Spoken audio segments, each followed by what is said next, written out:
I'm going to call this meeting of the TRPA Governing Board to order. The date is Wednesday, March 27th, and it is 10:11. The first item on the agenda is roll call. Maria, can you please call the roll? Ms. Aldine? Here. Ms. Bowman? Here.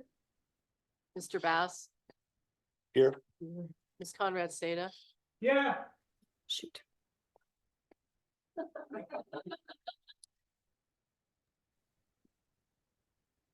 I'm here if you said Ms. Conrad Seda, sorry. Thank you.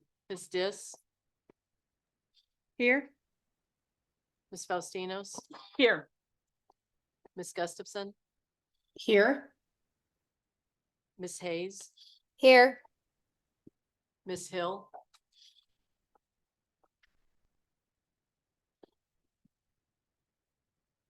Mr. Honigman? Here. Mr. Ferry? Here. Ms. Loomer? Here. Mr. Rice? Mr. Settlemeyer? Ms. Williamson? Here. Madam Vice Chair, we have a quorum. Thank you very much. Now for a few housekeeping rules. For members of the public who are joining us remotely, please to observe the meeting, go to trpa.gov. Under the calendar header, click on Governing Board Hybrid Meeting for March 27th, and there you will find the webinar hosted on Zoom. To address board members with your comments, please either raise your hand in Zoom by clicking Raise Hand at the bottom of your screen, or by dialing *9 if you're calling in. You will have 3 minutes to address the board. Members of the public who have joined us in person, please use the sign-in sheets at the back of the room to indicate which item you're intending to comment on, and at the appropriate time for public comment on that agenda item, please line up at the podium to speak. Next up is the Pledge of Allegiance. If we could all stand, please, and say the pledge.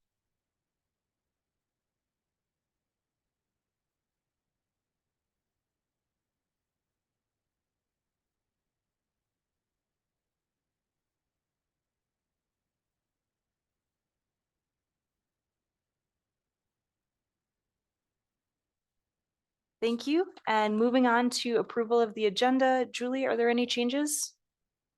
Thank you. We will deem the agenda approved as posted.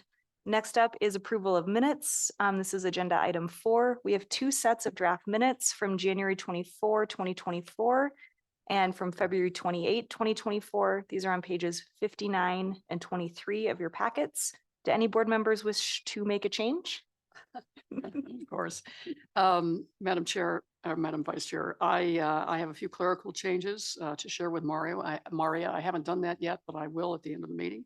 And that those changes are to the January 24th, 2024 set of minutes. Thank you very much, Member Aldine. And I believe Maria also might have some recommended changes. Yes, Madam Vice Chair. We had a member of the public who requested 2 edits to the February 28th minutes, changing in 2 places the word rating to grading, and those will be done in our final edits. Thank you very much. With those changes, I will entertain a motion to approve the minutes as amended. So moved. Thank you. All in favor, please say aye. Aye. Anyone object? Motion passes. Let's move on then to the TRPA consent calendar. That's agenda item 5. There are 6 items remaining on consent, 2 of which were reviewed by the Operations and Governance Committee, 1 which was reviewed by the Legal Committee, and 3 which weren't reviewed by any governing board committee. As a reminder to the public, after board discussion on this item, you may raise your hand in person to be called on, or on Zoom to be unmuted by a TRPA staff member. Report please from Operation and Governance Committee this morning. Good morning. I believe that's me. No real report. I think the biggest takeaway is that we have Chris retiring and Chad will be replacing him. And I believe Julie will be mentioning that in more detail during her remarks. No real active discussion this morning, I would say. I think you just need to report on the recommendations for the financial and the mitigation. Forgive me. My first time. The committee did unanimously recommend to the governing board to approve the $405,601 request for 2 street sweepers to the city of South Lake Tahoe. The committee also did recommend approval to the governing board of the February financials. Thank you very much for that. Any board members have questions about the first two items on consent?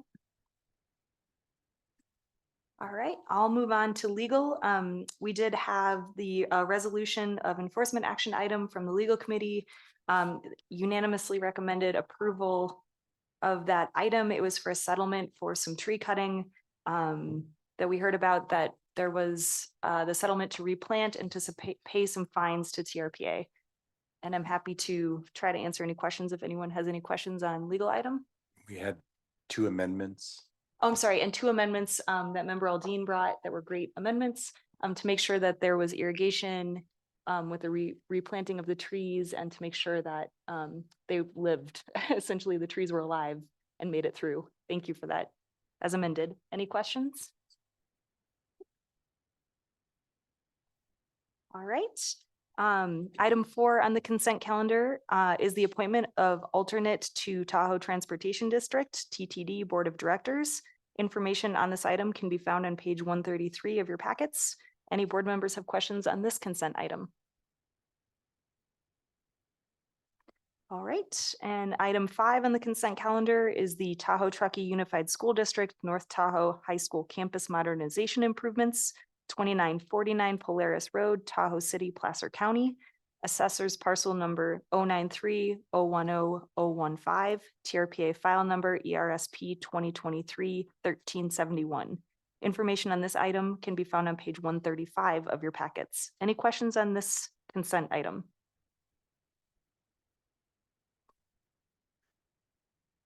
And finally, consent calendar item 6 is the APC membership reappointment for the Placer County lay member Kevin Drake. Information on this item can be found on page 145 of your packet. Any questions or comments on this final consent item?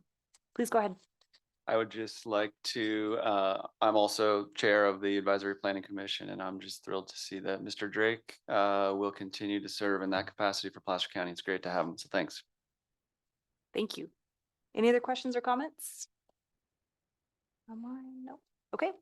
Can we now please go to public comment on this item? If any member of the public wishes to address the governing board on this agenda item, please raise your hand now by clicking the raise hand button or by dialing *9 on your phone.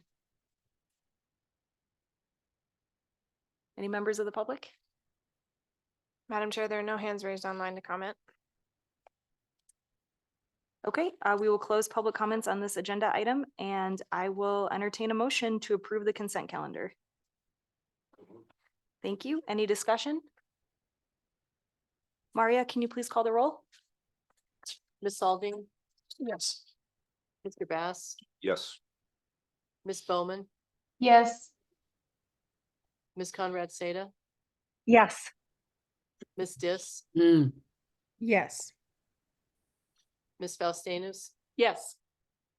Ms. Hill, Mr. Honigman, Yes. Mr. Rice, Mr. Ferry, Yes. Mr. Settlemeyer, Yes. Ms. Loomer, Yes. Ms. Gustafson, Yes. Ms. Williamson. Yes, Madam Vice Chair, that motion passes. thank you. Let's move on then to agenda item 6. This is public hearings. Agenda item 6A is possible findings and direction regarding regional plan goals and policies, DP5, that guide adaptive management towards transportation and sustainable community threshold standard 1, which is TSC 1, including possible direction to amend the revenue milestone DP54B. Information on this item can be found on page 203. As a reminder to the public, after staff presentation and board discussion on this item, we will hear public comment. Ms. Reagan and Mr. Segan, can you please present this item? Thank you, Madam Vice Chair, Acting Chair, Julie Reagan, TRPA Executive Director. I am going to make some introductory comments. Dan Segan is poised to take it from here. I wanted just to put some context around the conversation that we're having and shedding more light on the motions and the recommendation that we've brought before you today. I wanted first to rewind back to our January board meeting. This board had a fantastic conversation. I think it was between 2 and 3 hours on this very topic. And it was important because we had a chance to hear from all members of the board various points of view, and appreciated that very thoughtful and productive discussion. And then last month, I gave you in my executive director report a more elaborate update of a summary of those comments. So we won't be redundant with those, but just to refresh everyone's memories, because a lot of water under the bridge since the last 2 months, to catch us up on where we are. Is that vehicle miles traveled and this new sustainability threshold that the board adopted as part of the RTP, Regional Transportation Plan, and standard setting in 21 is complicated. It's a very complicated topic, and what became very clear in the deliberation that the board had in January and in subsequent one-on-one meetings that I've had with all the various board members is that everyone has a very valid point of view on this. And we want to respect that. And it's possible for experts and policy leaders to have different points of view around these topics. So what we're trying to do is harmonize that with today's suggested motions for your consideration. We also wanted to thank all the stakeholders that have been engaged. In your packet and in the public comments, there's a proposal from the League to Save Lake Tahoe. We'll hear from them later. We've been in conversations with the California Attorney General's office, with folks from the Tahoe Chamber, local small business representatives, et cetera. And everyone has been very respectful in engaging in this conversation. And I'm sure we'll hear from some of them today, and want to say thank you for that. It was really a strategic discussion point that I wanted to bring back to those of you that heard the conversation at the Environmental Improvement Committee meeting. We intentionally set the stage in how we as a partnership in Tahoe have been successful in having that before we had this conversation, because I think it's important to show the proven track record of success of finding funding for Lake Tahoe's environment. And all of this used to the compact, our mission to achieve and maintain our standards through the regional plan.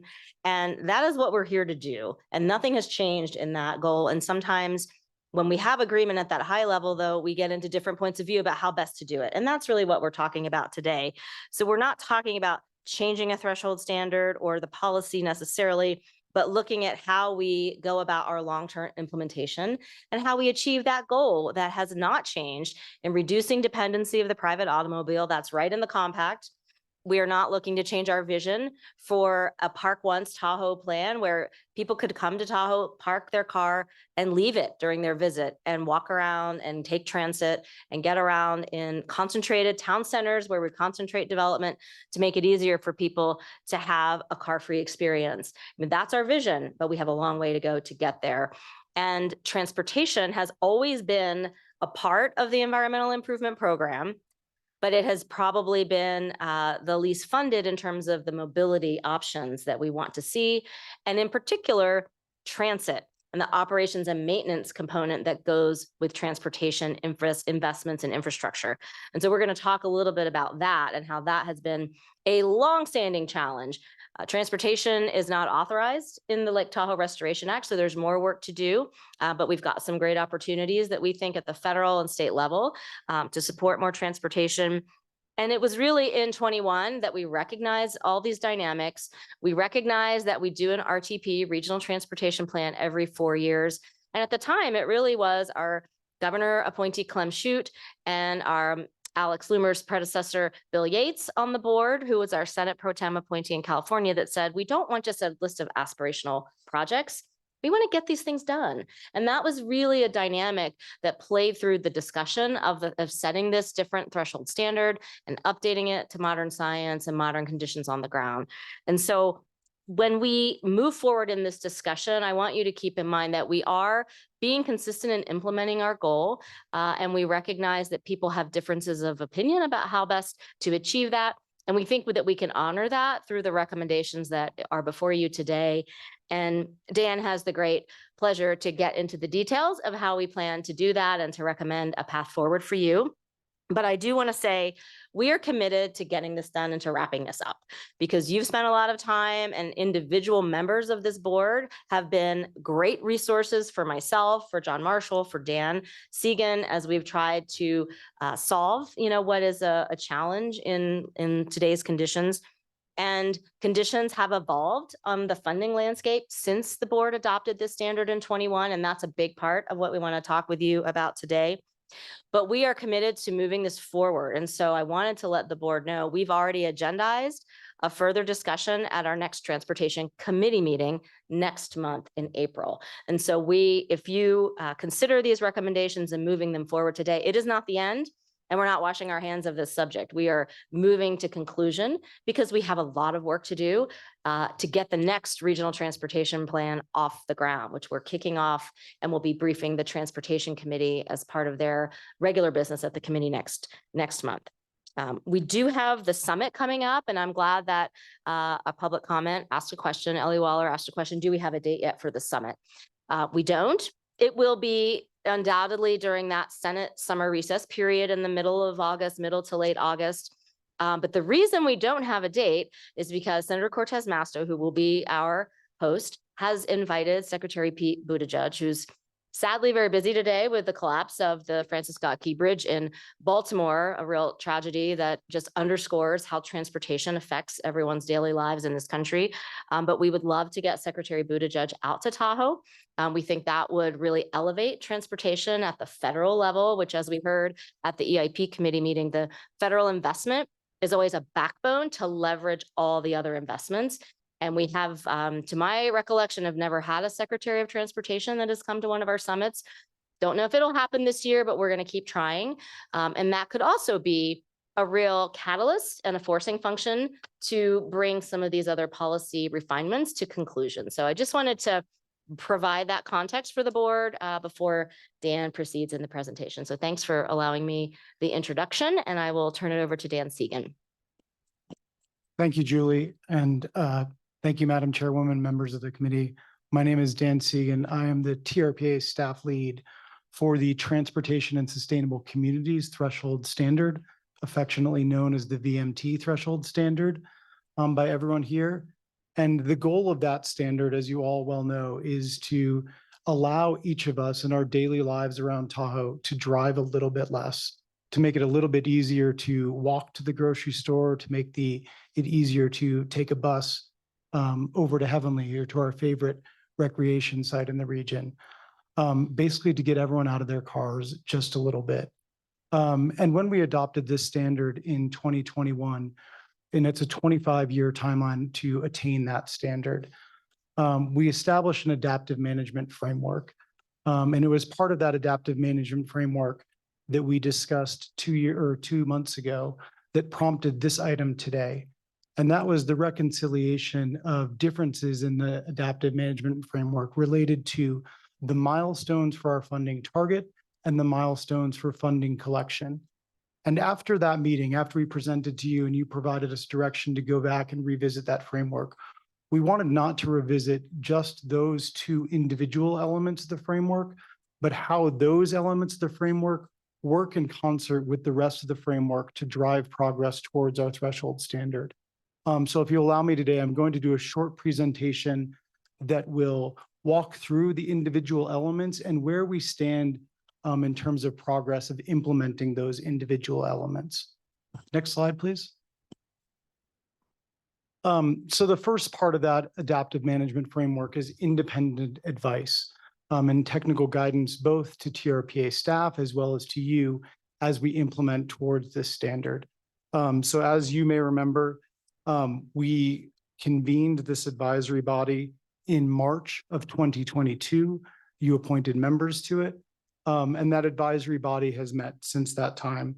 The advisory body includes members of the 6 jurisdictions: Carson City, the city of South Lake Tahoe, Douglas County, El Dorado County, Placer County, and Washoe County, as well as members of the North and South Shore TMAs. Caltrans and NDOTs are represented on that committee, as is a representative from the environmental community and an at-large representative representing the interests of the general public.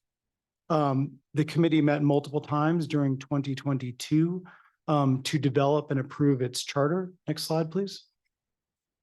And that charter was brought to you in September of 2022, outlining the committee's work for the upcoming year and its engagement with you. And you approved that charter at that time in September of 2022. Next slide, please. The next part of the independent technical advice was inserting that into our decision process. And we call that the reporting framework. So it's not enough just to get this advice. We actually wanted a mechanism to insert that into our existing processes. And we detailed two reports that this committee was assigned to develop. And as part of that reporting framework, the committee was asked to identify the metrics through which it would evaluate progress towards our overall goal of reducing reliance on the automobile and reducing BMT per capita. Next slide, please. That reporting framework was brought to you in March of 2023, and it outlined 3 measures for the performance of our transit system, 2 measures for the performance of bicycle and pedestrian network, and 2 measures of the performance of the automobile framework within our system. So we presented that to you at that time. Since that time, the committee has met to begin analyzing and developing that report for you.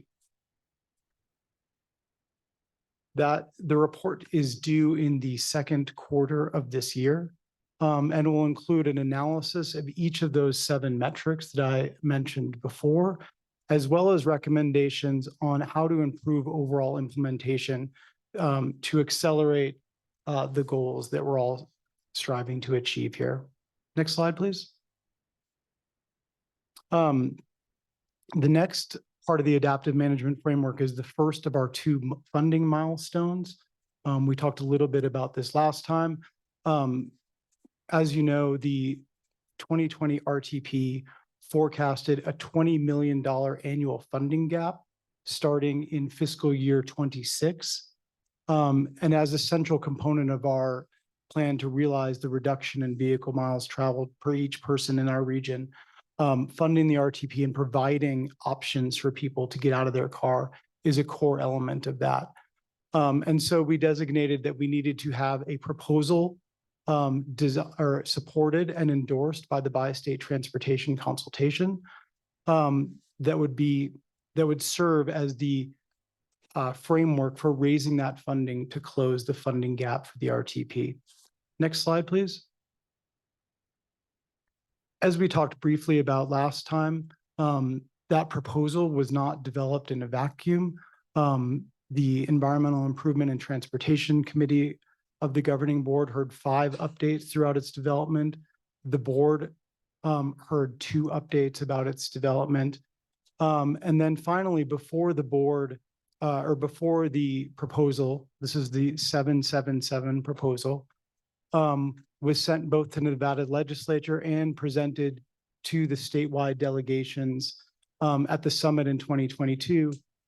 We asked the board to support that funding framework, and there were no objections at the June 22 meeting when we asked for that support. Next slide, please. So the second of the 2 funding milestones, and the one that started our discussion last time, is about the implementation or the commencement of implementation of the funding strategy. And it was designated to start in December 31st, 2023. Next slide, please. And as we discussed last time, so the 777 framework was implemented successfully. The partners raised $23 million, exceeding the funding target of 777, bringing money into the system 3 years ahead of the RTP forecast of 2026. But there is some reconciliation to do here. because the sources that contributed to the funding within the 777 framework were not the type of ongoing sources that many originally envisioned when we wrote that funding milestone. And that's what really prompted our discussion here. The difference not about how much money was raised that year, but about the different sources and our ability to maintain those sources going forward.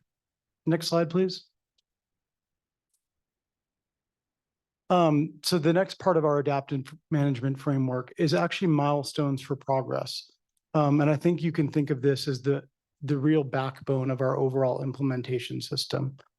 Because it's nice to say that you are raising money. It's even nicer to say that you are putting that money on the ground as individual projects. But ultimately, our goal is not to build bike paths that no one uses. It's to actually ensure that those people are using those and choosing not to be in their automobile. And so we established a number of VMT per capita milestones through which to measure our progress here, whether people really are getting out of their cars and choosing to drive less. And so we have those milestones, the first of which is coming up for evaluation this year. Next slide, please. And this is just a precursor of what you will see. So you are going to see an actual evaluation of VMT per capita within our region in both the report from the Technical Advisory Committee as well as in the threshold evaluation report this year. But you've already seen precursors to this in the census and overall trends data. So this isn't actual VMT per capita.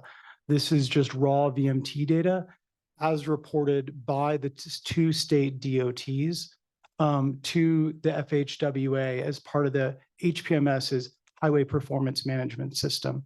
And so this is the latest data that we have. It goes through the end of 2022. And what we've seen is there has been a reduction in overall VMT during that time. And I think, we are still cautious about interpretation and over-interpretation of this data. This is a COVID-affected period. And so we have been wary about where we go with it and what conclusions we draw from it at this time. But we'll continue to bring that information forward to you and through that technical advisory body as they bring forward recommendations. Next slide, please. So the final part of our adaptive management framework is the adaptive management responses or the actions that occur if we fall short of the milestones that we've established for ourselves.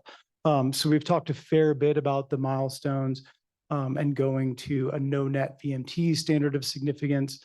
If the revenue milestone is missed, we've talked a little bit less about the different milestones that we have established for ourselves if we start to fall behind on our VMT targets or our per capita VMT reduction targets.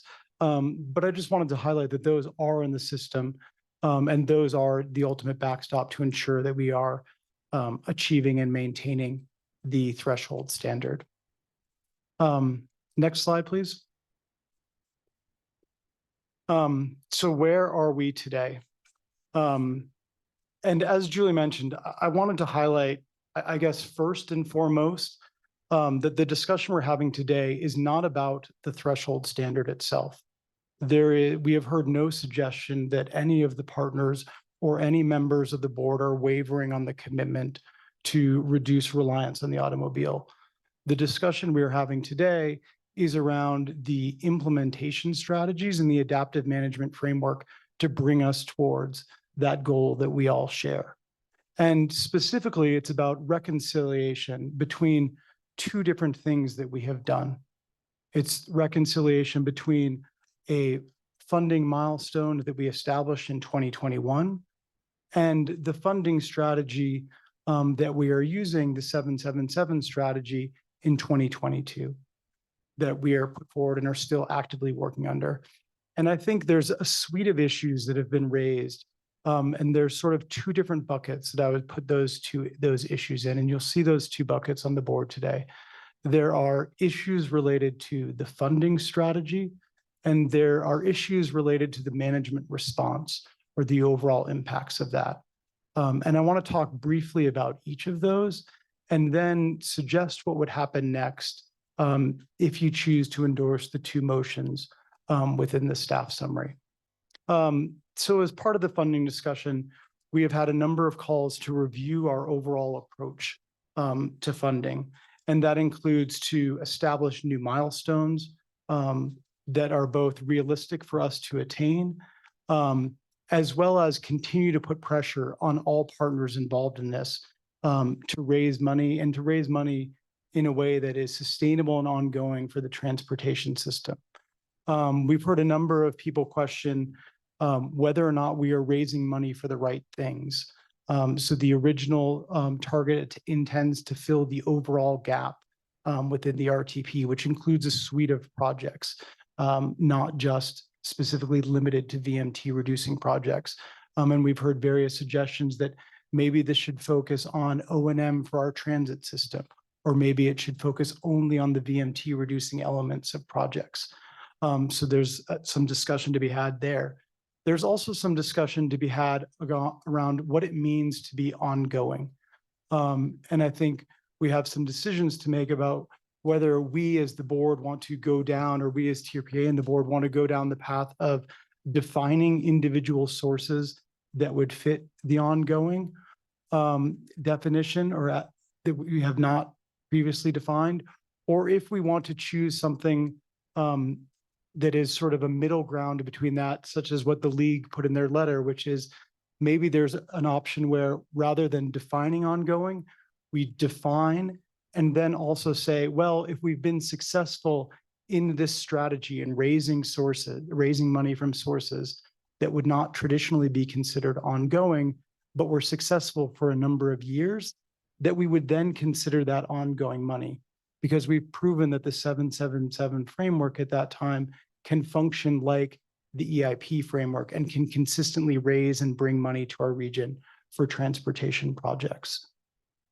So as Julie mentioned, that's the suite of funding related questions, which conveniently for us at the first meeting of the transportation subcommittee last month, they asked to be more involved in these types of discussions.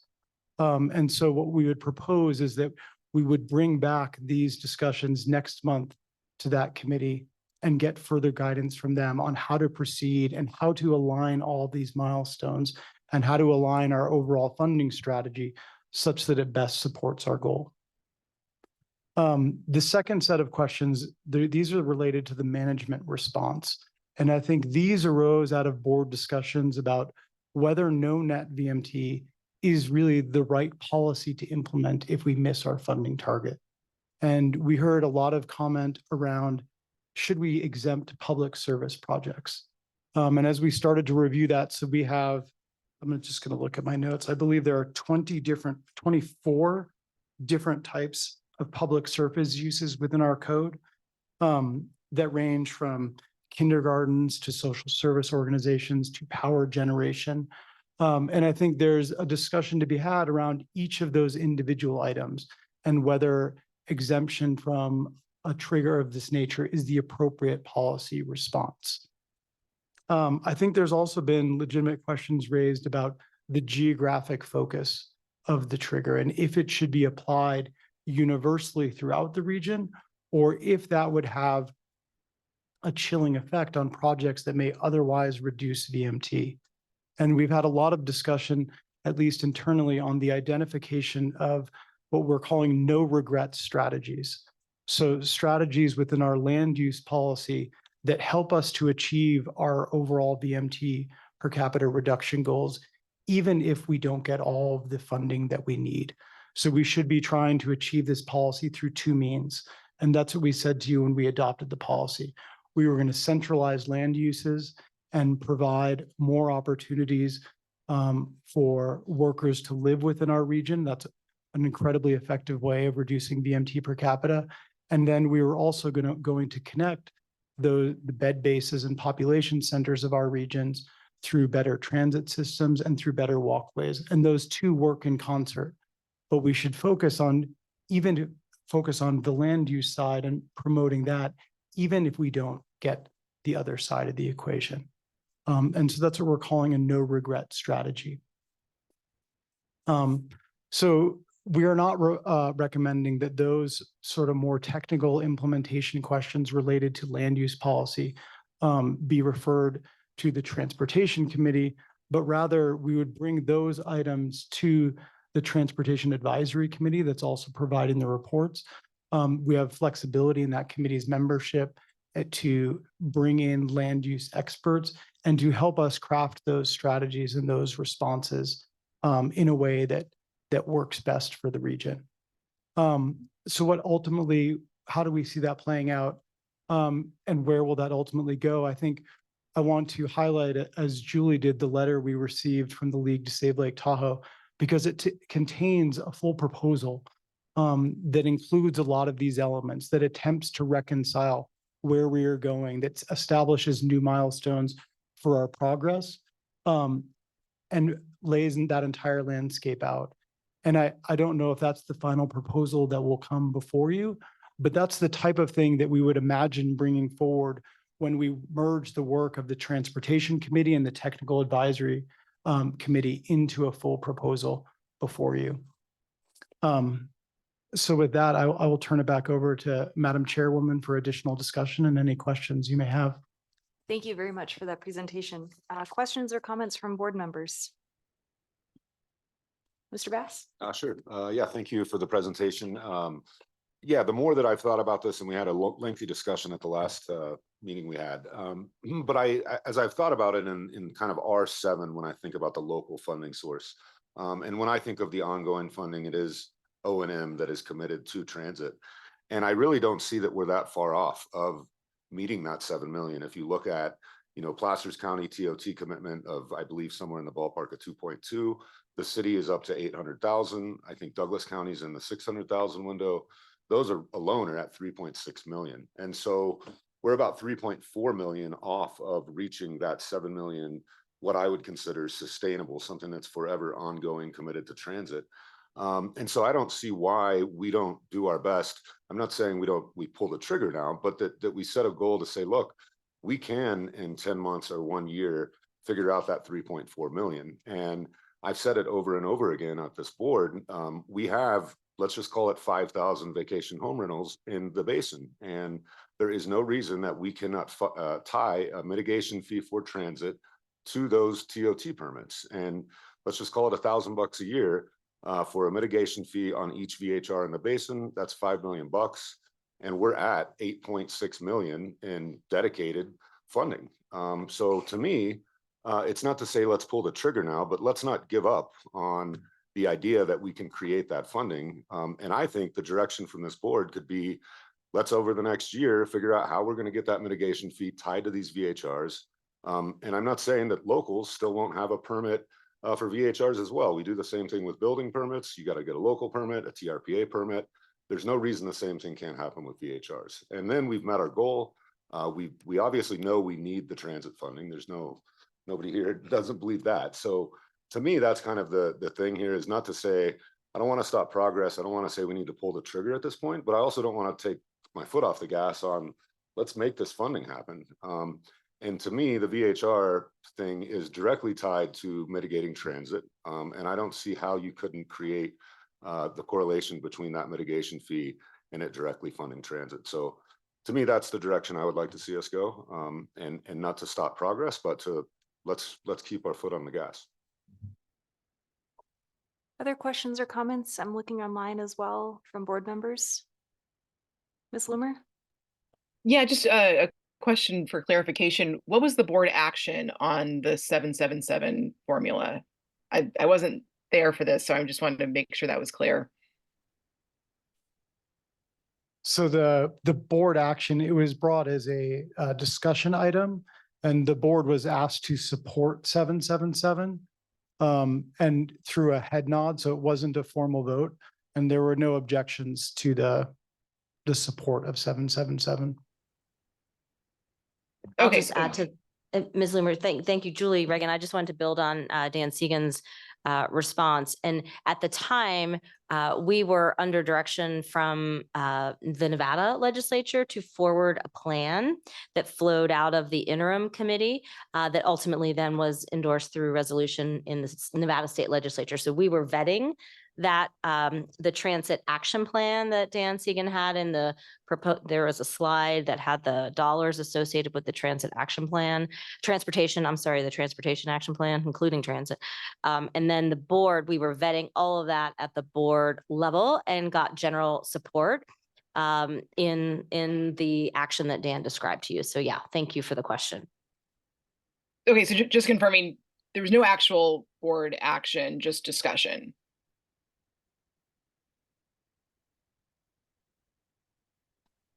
There was no official action of the board taken. There was no vote taken. Okay, There got was a request by the executive director to get a general head nod, and to the degree that you want to interpret that as general support, together with the fact that no one objected. There was no formal vote. Okay, thank you. That's helpful. Ms. Gustafson? Chair Gustafson? Absent Chair Gustafson, thanks for filling in, Vice Chair. I wanted to clarify a couple things. One is, I agree with Mr. Bass in looking at alternative funding sources. It may vary by jurisdiction because we found that the TBID applying to recreation-based activities distributes the burden on transportation more equitably, and various jurisdictions might look at things differently than just VHR fees. It might be a combination, like we've done with the TBID, which includes rentals of boats and jet skis and bikes and other things that people are coming in for through recreation traffic to use in the basin. And so I'd urge us to have the technical review committee look at that. But I do think the local, in addition to the 2.2 million of Placer County, I believe we've got at least another couple million coming in through the TBID and through special studies we're doing on transportation incentives. So I really want to make sure we get the total numbers of what we're doing. And those of us in the local agencies did adopt resolutions supporting the 777 plan. And I'd have to look, I believe most of the jurisdictions did adopt that resolution, Alex, so that we were committed to raising the local dollars necessary to meet our share, if not exceed our share. I believe we're actually exceeding our share, the 777 plan. The real dilemma we've had all along is trying to identify the right sources of state and federal funding. And I'd love the technical review committee to look also at, what is the operational deficit versus the capital, because often state and federal funds are easier to raise for capital dollars. And then look at the deficit we have in operational needs to have a system that encourages people getting out of their cars and into vehicles. I do think for those of us in the local, representing the local jurisdictions, we've really taken it to heart, and having deadlines and having targets for time reporting back is very important. It does help us succeed in convincing our counterparts who don't all represent basin interests to push for solutions. And so I do agree with the comments we've heard from the league of having some dates that are more firm for progress, but I'm not sure that that's that you can realize that in 6 months or a year. It may take a little bit longer. I'd like to be more flexible in those dates, because I do think each jurisdiction, even if you identify, if the technical review committee comes up with solutions on funding suggestions that we should pursue, it's going to take some time to implement those through ordinances or regulations or other things. So I just want to make sure that we don't find ourselves right back in this discussion when we're making really, really great progress, and we are. And I think, we look at the negative side of this instead of looking at the positive side. It looks like VMT is down. We'll get the final analysis on that. We're raising more local money. We're actually getting more federal and state money. And when we get on the same page, we can be successful. So I really appreciated the discussion on EIP because it really brought back into focus for me.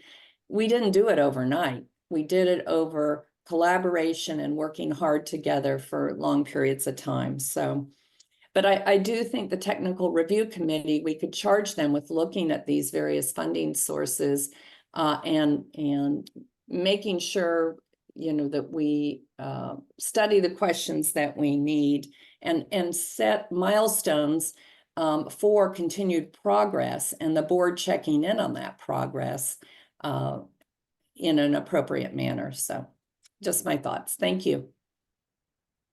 Thank you. Mr. Settlemeyer? Thank you, Madam Vice Chair. I agree with Mr. Bass and of course with Ms. Gustafson. I think we have a great opportunity to increase the funds that are coming towards these projects. I think it's very important. I'm getting a weird feedback, sorry. With that being said, we don't want to, we want to step on the gas, make sure we don't necessarily derail the car if we try to do a different route. There are many things I think we can do. We were talking about it from the Division of Conservation Natural Resources, trying to figure out a better parking area potentially for Spooner in order to work with Lake Link. Maybe have Link help us try to actually get workers to Sand Harbor, since we've had a terrible time trying to find people that want to work for $14 an hour. That might be part of our problem too. But we need to try to figure out better ways of transportation and also to get our workers in and around the basin. So I appreciate the comments. Thank you. Please. So I just want to endorse, continuing down this path, the 777, and I totally agree with Ms. Gustafson's comments that we have to be very careful, and I think the technical committee will be, that, federal and state funds absolutely, capital costs are what we can cover with that type of funding. And that does set, frankly, a burden on local government, and I recognize that. But that's where operational costs will typically come from. So I just think we need to know what the boundaries are of all of these different funding sources. And I think that there can be long-term solutions with state and federal funding, because we have recurring appropriations for programs that have been in existence for decades. So being able to forecast that there is going to be that quote sustainable funding source through those programs, I think is one important element to all of this. So I just want to commend the fact that staff and all the team members have been working so diligently on this, and it's a tough one, because variances of how appropriations work at the state and federal level, and even by local government, is hard to predict. But I think by history we can make some inferences, and I think the important thing will be to have these milestones so we can check on progress, so that we don't have a huge backslide that then we have to catch up with. So leave it there. Looking around, looking online, any other board comments? Ms. Hill, I didn't mean to, not reaching. Nope. Okay. Perfect. Okay. Ms. Conrad Seda. Thank you so much. I just really wanted to thank all of the engaged members of the board and the public and others for working through all of this and really having meaningful conversations over the last many, many months. And I agree, I just echo the comments that this is not an exact science, and it's one that we're working on and figuring it out as economics change, as tourism changes, as demands in the area change. So I just appreciate that flexibility and all of us working hard together, and recognize that our committees will continue to work at it so that annually we can, meet these targets and support the needs of Tahoe. So, and, the state of California remains committed to finding this funding. We're doing a lot of meetings with other agencies to try to really highlight the importance of everything happening in Tahoe and bring sources of funding from a number of different agencies and approaches. So thanks again, and I look forward to hearing public comments. Mr. Ferry? Yeah, I just wanted to reiterate Ms. Gustafson's comment from the locals and Mayor Bass.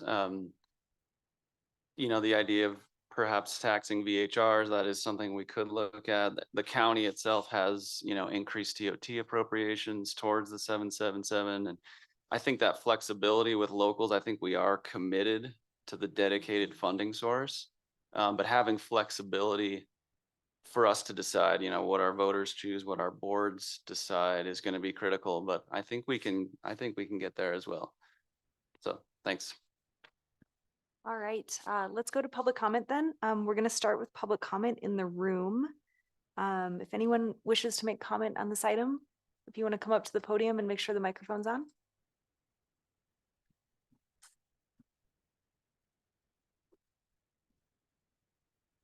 Surprise. Good morning. It's not even afternoon this time. So Chair, Vice Chair, Assistant Chair, Absent Chair, hopefully you're all able to review the proposal we sent in with our written comments. We've been down this road before, 2019, 2020, 2021, 2023. Here we are in 2024. You asked for a proposal. We sent something in that we thought was pretty close to what we heard in January and then a bit last month too. It doesn't conflict with the kind of vague staff recommendation, but instead suggests some really important details. Our goal, and we hope this is still your goal, it sounds like it is from the discussion we're having right now, is to keep the pressure on, and especially putting the pressure on decision makers outside of the basin. They have control over the funding that we need. Locally, we're doing a really good job bringing in funding, as we're all talking about here now, and as we've seen with the tracking, the pressure is proving effective. I talk about all these high-level administrative conversations we're having when we're out lobbying in DC and Sacramento the last couple of weeks. I mean, this is a question. It's like, is this really going to happen? And if this isn't going to happen, we're not going to pay attention to it. If this could just be changed and go away, why would we spend time trying to shake the trees and look for money that everybody's looking for? So I mean, the pressure is working. There are viable identified funding sources that do need pressure to get over the goal line. Again, locals doing really well and loving to hear these ideas. T-bid has been really successful. The VHR idea is pretty interesting. TRPA has a role to create consistent regulations across the lake, and VHRs are probably one of the most inconsistent thing we have right now. But not getting down that lightning rod of a topic yet. Without the pressure created by a deadline, state level decision makers are likely just going to listen to regions that have bigger needs, that have more people, that have more representation, or that have binding requirements. And they're going to forget about us until we come back again with something. And I mean, we haven't had these high level discussions since I've been working on transportation funding the last 6-7 years. It really hasn't gotten to this level with the state and federal, with states and federal. So it'd be inappropriate and potentially counterproductive to pass anything today that does not have a date, that does not keep the pressure up. You need to preserve a deadline with repercussions. This, the original proposal approved in 2021 has been watered down, conflated, confused, pushed aside. We gave a lot of concessions to the proposal we sent. And at the end of the day, there at least has to be some kind of date with a repercussion to keep all the effort we put into it so far moving forward. Thank you. Any other public comment in the room?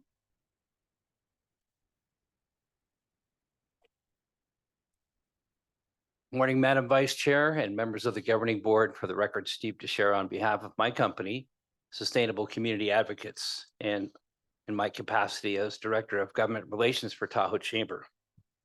And the business community was on the DC trip. Nobody mentioned that. Over the span of 35 years, I've been to DC 35 times. I wanted to reference this morning the letter that I think you all received that I wrote to Attorney General Bonta on behalf of business and community leaders. I've been involved with Lake Tahoe, at Lake Tahoe for over 40 years. And, from time to time, quite frankly, the business and community leaders have been a little irritated by the actions of the Attorney General. And those of us who've been around a long time, like Ms. Aldine, would remember that. A little skirmish around the 2012 regional plan, things of that nature. So we wanted to invite the Attorney General to come here personally, because this is in the spirit of collaboration that we've been talking about all morning that we do. And what we hear from is the Attorney General's representatives. We don't hear from the Attorney General himself. And I think it's time that occurred. The letter also detailed what the private sector and the local public sectors are doing, particularly for transit. And I think it's probably the most accurate, up-to-date, current detail of what's happening with microtransit and what's happening in our region with the various transit services, which is a big part of the issue. From the business perspective, just like from the environmental and other perspectives and the agency's perspective, transit is the key. We want to get people to be able to move around without using their private automobile. That's the fundamental principle behind the compact. And the other thing that I don't see in the compact is that gives one state or the other more power to push people around than the other one. So let's have an equitable discussion between California and Nevada. BMT is really complicated and it's controversial, frankly, up and down California. I serve on a board of a statewide organization of transportation and regional government people, and it's very controversial and it's extremely difficult to measure. And what's changed at Tahoe, and there's been reference to this, is that rather than people coming to gaming or things that are involved with inside buildings, it's really about outdoor recreation.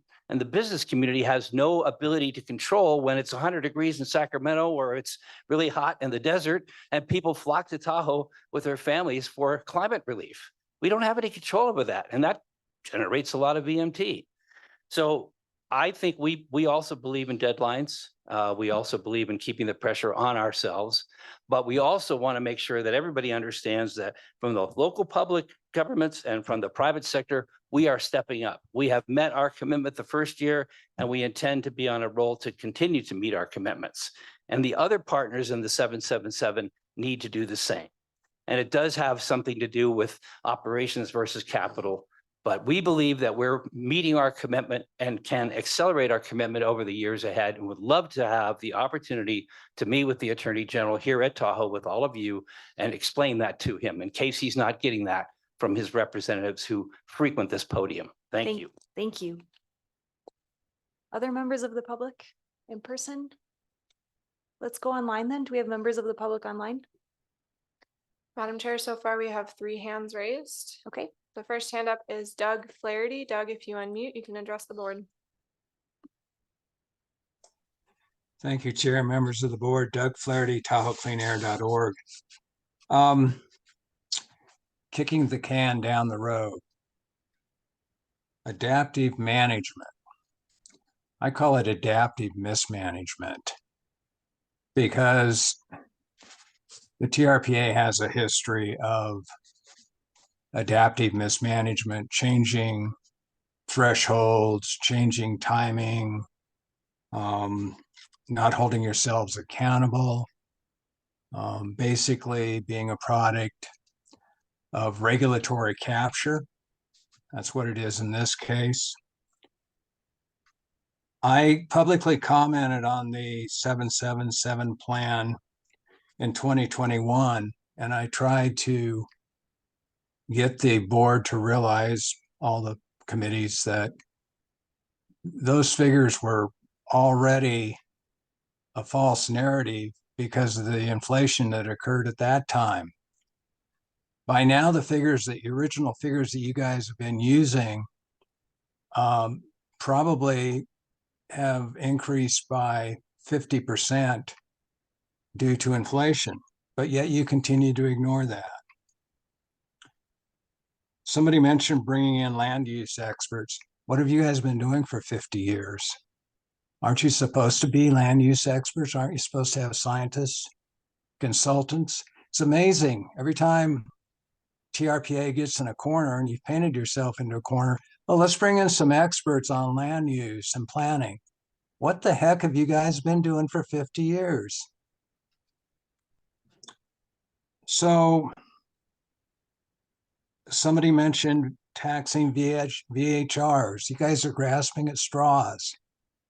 I'm not a VHR fan. We all know why.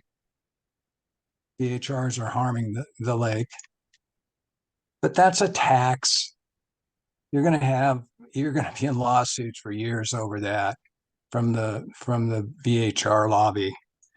So you guys have painted yourselves into a corner, and now you're going to have to pay the piper. You kick the can down the road today or during future meetings. Every one of you ought to resign because of it, because you're not really looking after the lake. You're looking after your own funding. Nothing's been talked about here regarding the environment. And now how do we get around the funding? How do we get around some of the issues that we haven't been accurate on? Thank you very much. The next hand raised is Ellie Waller. Ellie, if you unmute, you can address the board. Thank you, Ellie Waller. I want to thank Board Member Settlemyer, Board Member Bass for suggestions. We have to take in consideration how many people are day trippers. They're not going to take a bus.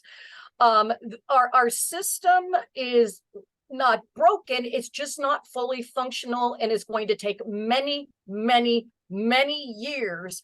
I am now driving from the Carson Valley to meetings. There is no way I am going to be an individual that can utilize any form of a transportation system to go to your meetings. Thankful for this Zoom today.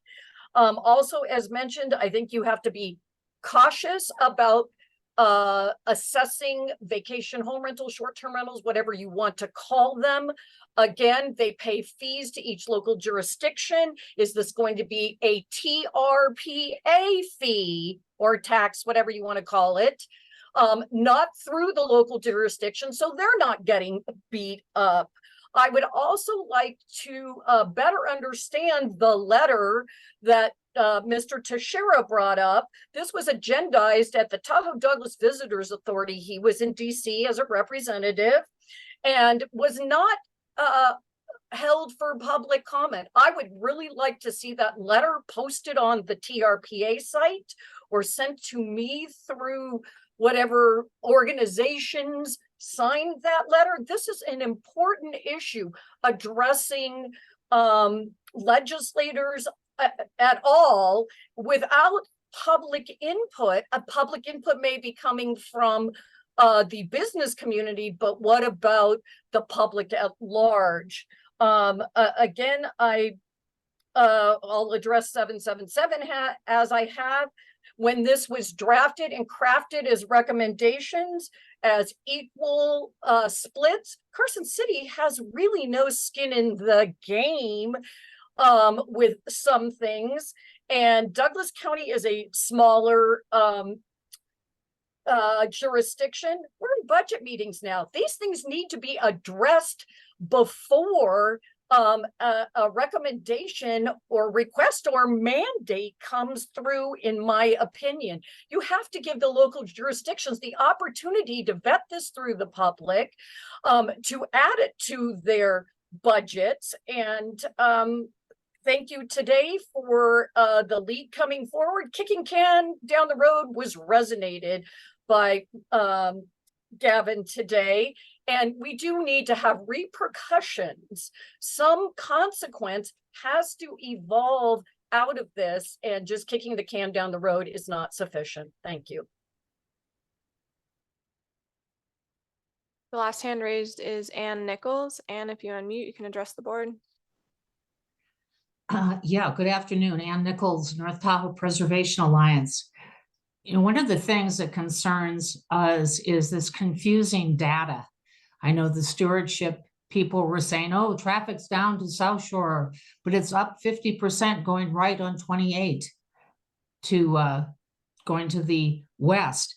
You guys, TRPA doesn't consider surrounding growth in Reno and Carson City. Conflicting data, we're seeing more and more of this. Oh, population is down, but really no, we are seeing more people in town because of COVID. So, you know, what is it? Let's get some uniform data. Let's not promote more tourism, which is what I'm seeing happening, more attractions. Is TARP Connect really just, I know there's 20 cars, TARP Connect cars parked underneath the Crystal Bay Club. So is that just 20 more cars on the road now that we have a free Uber service that costs us $6 million a year now? And is this really helping? You know, I think if you look at the data from I wish they'd update it, but Placer County at least tried. It's $17 a ride. It just seems that we're just flailing around. There's no cohesive plan, a holistic approach. For instance, the new project, Kings Beach redevelopment, 39 degrees north, came forward 75 feet in height. It has more units than the Waldorf Astoria, which will create 3,000 more trips a day. Excuse me, 2,800. And this project is probably bigger. Of course, they're not telling us what the total build out is yet, but it's going to be a lot. And anyway, it just seems you guys are scattered and you don't have a real plan, and you're not enforcing stuff. You're just promoting more attractions. And by the way, the T-bid, there was no vote on this. The public does not understand the 777 plan. You've got to educate the public about what you're intending to do, if you even know what you intend to do yet. Thank you so much. Madam Chair, there are no other hands raised to comment. Please, further comments from the board, Ms. Holding? Thank you. There's no simple resolution to this. I think what staff is proposing is a logical consequence of some unintended consequences involving the original decision made by this board with the best of intentions.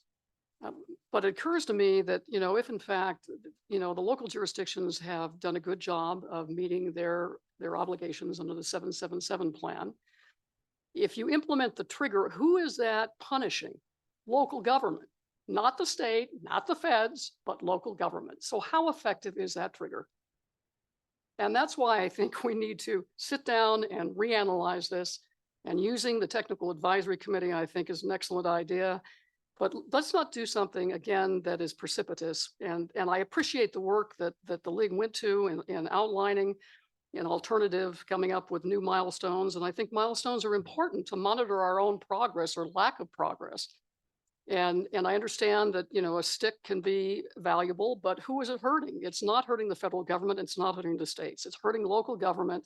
It's potentially, kind of antithetical to the original plan, which relies on achieving thresholds through environmental redevelopment, using the development community as a tool. So I personally am very supportive of what the staff is recommending today. That doesn't mean that I have in any way diluted my personal commitment to finding a reasonable solution and identifying sources of funding that can be reliable, if not ongoing. Again, as I mentioned in the previous meeting, ongoing is defined as something in progress. Well, we are in progress. We are still in progress of coming up with a viable solution that will meet our objectives, but in a realistic way, given all of the potential pitfalls having to do with the availability of funding at the state and federal levels, and local levels for that matter. And the other thing that occurs to me is that, if you overtax an activity like a VHR, those VHRs may go away. And then you're right back to where you started. I mean, so those taxes have to be reasonable, at least reasonable to the people who are paying the bills. So I don't think this is ready for a decision with respect to specific milestones, specific dates by which certain things have to be accomplished and certain amounts of money they have to be raised. I really think we need to step back and reanalyze this and come back with something that is flexible, but also reflects our commitment as a board and a community to achieve the objectives of the transportation plan. Thank you, Madam Chair. Ms. Hill? Thank you, Madam Chair. And when evaluating the public comments and the staff proposal, I don't think we're that far off from what the public wants to see. And certainly to Member Aldean's points, I agree in many ways. I think that there's opportunities to raise revenue on the local level, and we're looking into it. I don't want to say what it will be today, and I'm really excited that we're going to have those continued dialogues with our committees and the Transportation Committee in particular to really discuss those and make sure that we're having those public, it needs to be a public dialogue because this will be changes for people living in the basin as well as visitors to the basin. And So I think the staff's recommendation is reasonable. I mean, I even see on, page 205 at the top, it says that we're on track to provide guidance to the governing board in the second quarter of this year. That's what it seems like I'm reading that the league wants to see in July. So I think that, as long as we continue to show our commitment, and that we do want to have consequences if we can't figure out the funding, but I'm really impressed with the partners and the states for stepping up, and even listening to the TRPA Marlette Lake interim legislative committee. They want to see transportation funded. So there's no question that there's leadership on at least the Nevada state side on this. And so I'm also prepared to support the staff recommendation. Any other board member questions or comments? Otherwise, I'll look for a motion. Mr. Bass? Yeah, I've got a few more comments. And again, I agree. The motion or what the staff has recommended is not too far off from what I think is good progress, but I do think that having a milestone is important. Excuse me. It's showing important today, and the fact that there's such a will to want to change it. So that shows that on the other side of it, if we hold the line, there will be a will to make sure that we comply with what we're saying. And I think that's the entire point. And so again, I'm not saying that we pull the trigger right now, but I don't know why we would ever say, hey, let's not put this out a year and come back and give some directive to the committees. So we're not trying to tell the committee, hey, come up with something, bring it back to the governing board so that we can go tell the staff to implement. Let's say, hey, there's these few things we'd like the transportation committee or the technical committee to work on so that we're actually in a year finding those funding sources. For me, when I bring up the VHR thing, I can just directly correlate the transit mitigation that needs to happen from the amount of people coming into an overnight rental. So to me, $1,000 a year to somebody making a business in our neighborhoods that clearly have an impact on our transit, to me just makes sense. I don't understand how that couldn't make sense. And just that one proposal would create the gap that we have. And I don't know if 3.6 million is accurate. That's just me counting on things that I know about. And Ms. Gustafson said there may be more in a T-bid from Placer County. The city definitely has more, but just with the land use authority, the TRPA saying, look, overnight rentals are going to pay $1,000 mitigation fee annually, we're there. And so why would we ever not just say, look, we're going to kick this out a year and we're going to get there. And we're not pulling a trigger. We're not trying to stop progress, but we're also keeping our foot on the gas. And that's kind of my only point is I'm all about the recommendations, but I don't see why we wouldn't give some direction to make this happen so that when we set that milestone, maybe it's a year and a half, we're making it there. And so, yeah, I'm not trying to say let's stop anything, but let's keep moving and let's get to where we know. Because to me, it is O&M, or maintenance and operation, O&M, whatever you want to call it. It is transit that we're clearly missing the gap on. And I think that we have an opportunity here and we should keep at it. I see Ms. Loomer's hand and then Ms. Conrad Zetas, and just quick, Mr. Bass, maybe it should be the foot on the pedal, right? For the EVs, not just the gas. Ms. Loomer? Appreciate that. Alex Loomer for the record. So want to echo the comments that Mr. Bass just made. I'm actually just kind of stepping back, acknowledging that this was initially supposed to be an automatic trigger. It's great that we're having this discussion, but I initially was not even inclined to have this brought before the board for a vote because that's what an automatic trigger is. It's pulled. I think it's really important to honor the negotiations that we made with the league, with the Attorney General's office. And I think I've said this before, but it makes it hard for partners to negotiate in good faith if we come to an automatic trigger and then step back from it. But I do want to acknowledge, all the great work that the locals have done in raising the funds. I really think this is working. Like, we are seeing the states step up, trying to come up with solutions. So to, Mr. Bass's point of trying to keep the pressure on, I would fully endorse the league's proposal to have a date, to commit to that. We can revisit this in the summer in terms of, the report, but I do think we need some sort of date to keep the pressure on. And again, I think that the league is being very reasonable in trying to accommodate, the feedback that they've heard from the board and push this out a year. This was on the agenda in January from staff. So I'm not sure why we aren't considering that as a staff proposal this time around, but I will stop there. Thank you. Ms. Conrad Seda? Thank you. And actually, I would love to hear Cindy's comments first, and then I'll opine. Just I want to get the local opinion before I jump in. Thank you. Cindy? Thanks. You know, I don't disagree with many of the comments that we've heard on both sides of this. And to further Ms. Aldine's comments, I want to just further, what does this impact? You know, when we say, when we pull triggers, yes, it may hurt. I would say it impacts local government. It doesn't necessarily hurt us. What it really hurts is our ability to achieve water quality improvements and other environmental improvements that come from the environmental redevelopment in our town centers. And perhaps North Shore is quite a bit different than South Shore in many ways. We are receiving almost 80% of the funding that we are putting toward transportation is coming from BHRs. So each jurisdiction has adopted strategies, and all I'm suggesting is we honor those and come up with a commitment like we did, Mr. Bass, with, you know, how we share as locals our share of the VMT and how we achieve those goals. And if we're not able to do that as a local jurisdiction, by all means, TRPA can jump in. But I think to date, we've allowed the local jurisdictions to come up with their own formulas based on their state law and their individual circumstances to get there.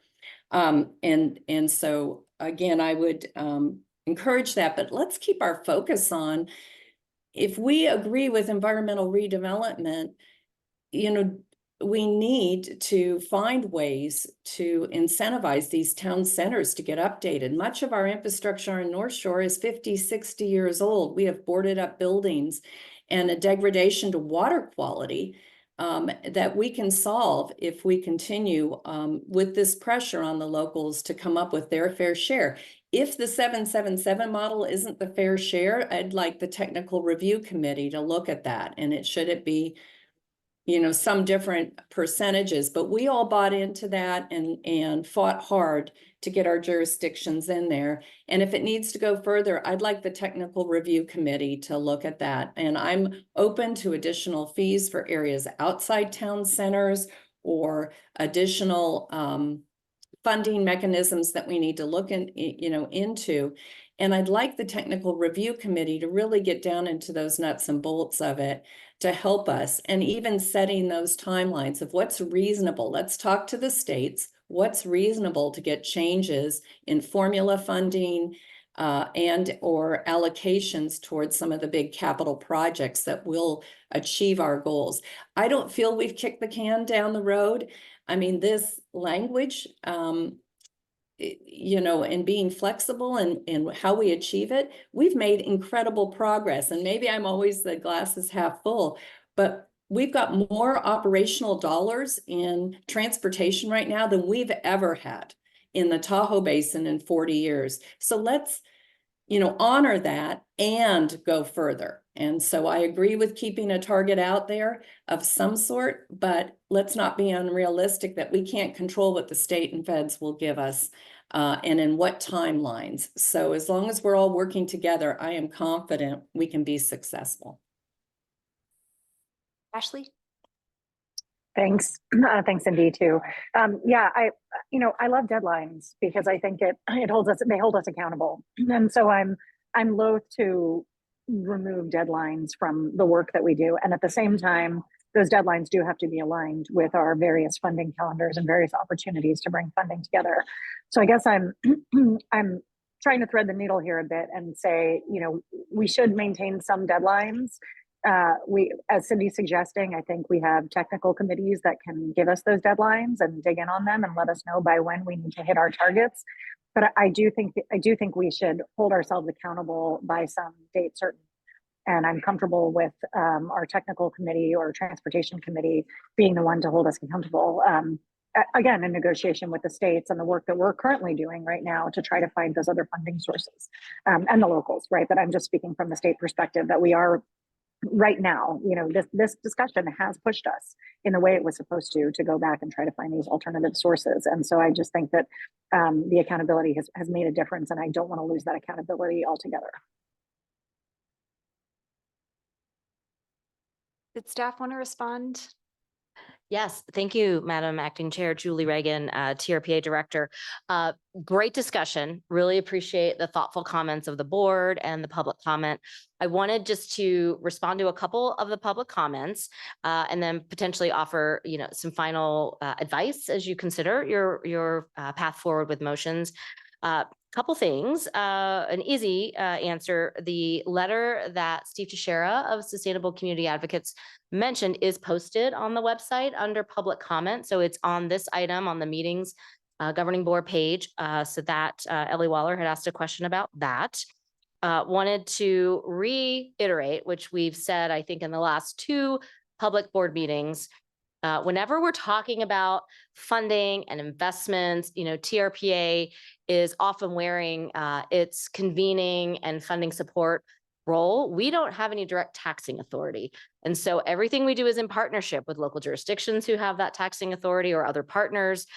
So we do have mitigation fees that we collect. And I'm going to talk a little bit about some use of those funds in my executive director report. So just wanted to put that on the record. I wanted to also thank Steve Teixeira in terms of the question around the Washington, D.C.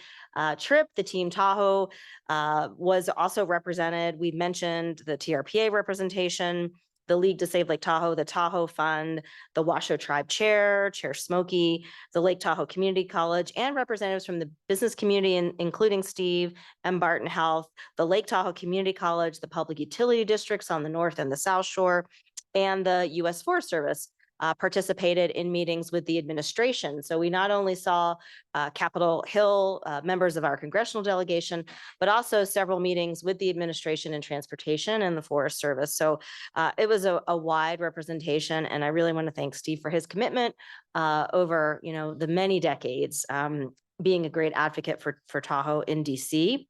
A couple other points. The regional transportation plan does contain cost escalations for inflation in the financial analysis. The overall 25-year price tag for the regional transportation plan is about $2.5 billion.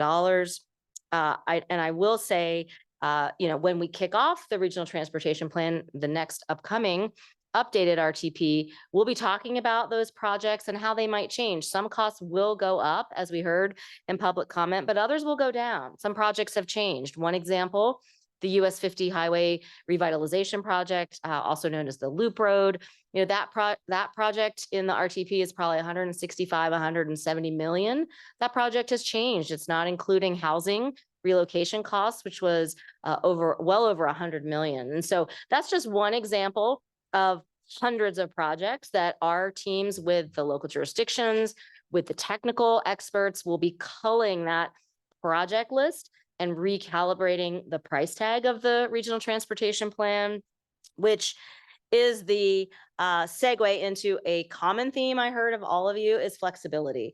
And so however the board moves forward, I think we need to be flexible, that we know costs are going to shift in the update of the RTP, but let's keep our foot on the pedal and not let a forcing function, go to waste, because forcing mechanisms drive action. And I think we've already seen the progress so far. So just in terms of the consideration for the motions, when we say that the work will move into the Transportation Committee of the committee chair, Chair Hill and Vice Chair Bass, like that could be one of the first agenda items, is to talk about dates and milestones. That could be agendized right away next month. So we're not losing any time and we're keeping that dialogue going. We do not have agreement yet. I know personally from talking to all of you of what those dates would look like. So there is more work to do, but I think we all agree that some dates are essential, but we need to do some more work to come to consensus around what those appropriate milestones and dates would be. And we've got great proposals on the tables to talk about. And then the work, so the board committee of transportation has work to do with the milestone and the funding. And then the Technical Advisory Committee also has a lot of work to do, even connecting things with land use. We didn't spend a lot of time in this discussion, but there are things that we can do connecting land use policy changes to reduce VMT per capita. And those are recommendations that could flow out of that group. And then you of course, will be hearing per the policy from that committee. And then you'll also be hearing in our threshold evaluation report, a more robust analysis of what is happening with the trend of vehicle miles traveled and the standard that we have adopted. So just wanted to offer those thoughts as you go into deliberation or a motion. And then also just to harken back to what you heard from Dan. He walked you through the various policies. There's more than just this trigger policy to this story. It's a complicated package that the board adopted in 21, and we're making good on those. We've made good on all those previous policy achievements, and we will continue our commitment to do so. So just want to throw that into the mix. Thank you. And Mr. Hester has something to say as well. I just want to get into a little more detail on the land use side that Dan brought up. You already have in the budget that's approved for this year, and we're getting ready to put out an RFP, design standards for complete streets that work for walking and for stormwater and for that. So that's already something we're working on. The Regional Planning Committee is doing a listening session today, but we'll be getting some proposals for mixed use in the town centers, which is part of the land use solution that we've been talking about. And then Julie already mentioned the Regional Transportation Plan / Sustainable Communities Strategy builds land use and transportation together for our requirements as MPO. And we'll talk about not just transit, but that last mile, which is the complete streets and the uses. So there's a lot of stuff already underway that will interface with what the Technical Advisory Committee sees. So I just wanted to let you know, it's not like we're waiting. We're already there on some of it. Alex, I see your hand up. Yeah, I just wanted to jump back to a comment from earlier. I was remiss in just not acknowledging what helpful partners the Attorney General's office has been. I really appreciate the representatives from that office engaging. They've been really helpful for me understanding, the context, the backstory, because I was not here. They've been amazing partners, and I just really appreciate the work that they've done. So glad to have them on our team. All right, I'm looking for either more board member comments or a motion. I guess I have a quick question if I could. Thank you. I see, I'm sorry. Excuse me. Nope. Ashley and then Cody. Yeah, I just wanted to plus one what Alex just said about the AG's office being incredibly helpful. And also just in response to Julie's suggestion that we agendize deadlines for the first transportation meeting. I think that's a great idea, and I'd love to see that happen. Thank you. So yeah, a quick question for Mr. Marshall, just going back real quick to the mitigation fees and kind of what your opinion is in tying that directly to transit, knowing that we don't have a taxing authority that's left to the locals, but does TRPA as the ultimate land use authority, could we tie an overnight rental to the mitigation and need for transit? And do you see that correlation being something that we could do? I think that's something that we would need to investigate, and it probably depends a lot on how it's structured, who it applies to, how narrow or how broad it is. And, we already have mitigation fees for, our mobility mitigation fee program. So that would be not so much on new projects, but what you're talking about is on existing uses, which is something we generally don't do.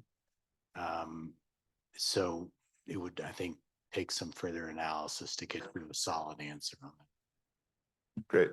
And then I guess my only thoughts is that, yes, if we're going to bring these back to the committees, that's great, but let's set okay, within 6 months, the committees are going to be back to the governing board with the governing board adopting whatever the dates become recommended. I'd just like to see some solid time frames that we're going to be back from these two committees.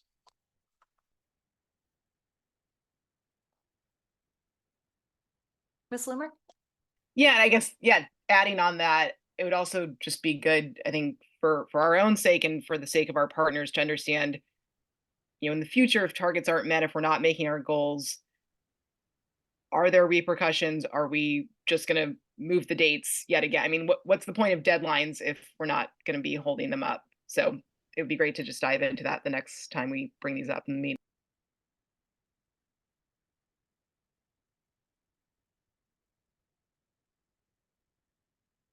Committee discussion, or did someone want to make a motion? Sure.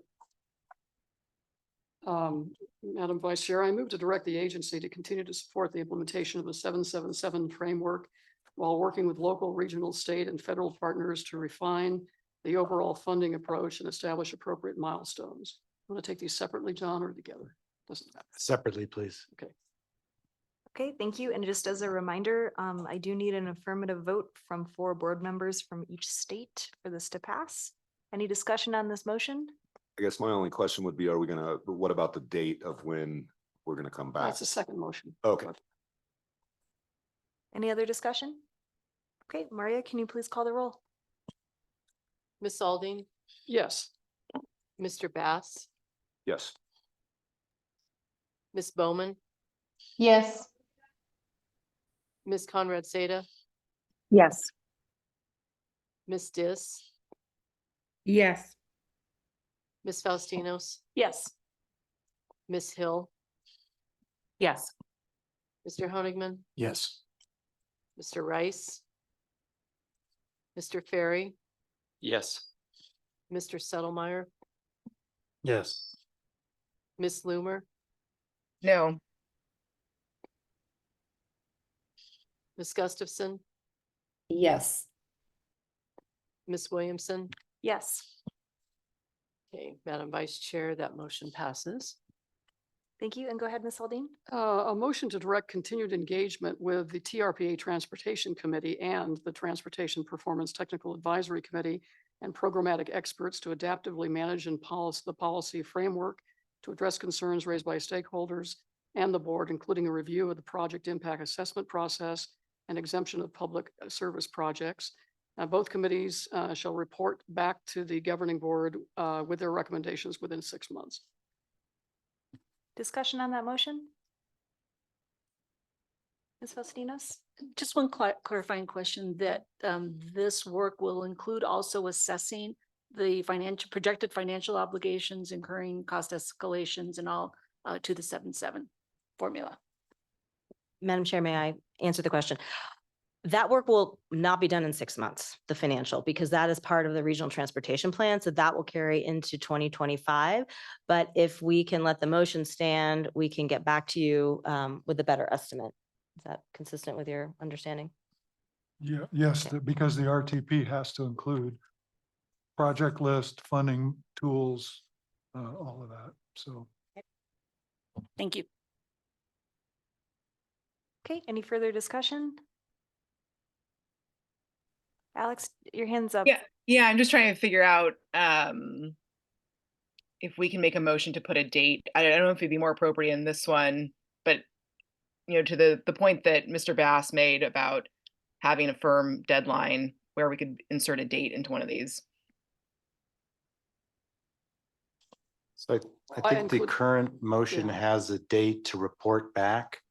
If that's the date you're talking about, it does not have a date by which, anything substantive is triggered, if that's what you're asking, Yep. Alex. Yeah.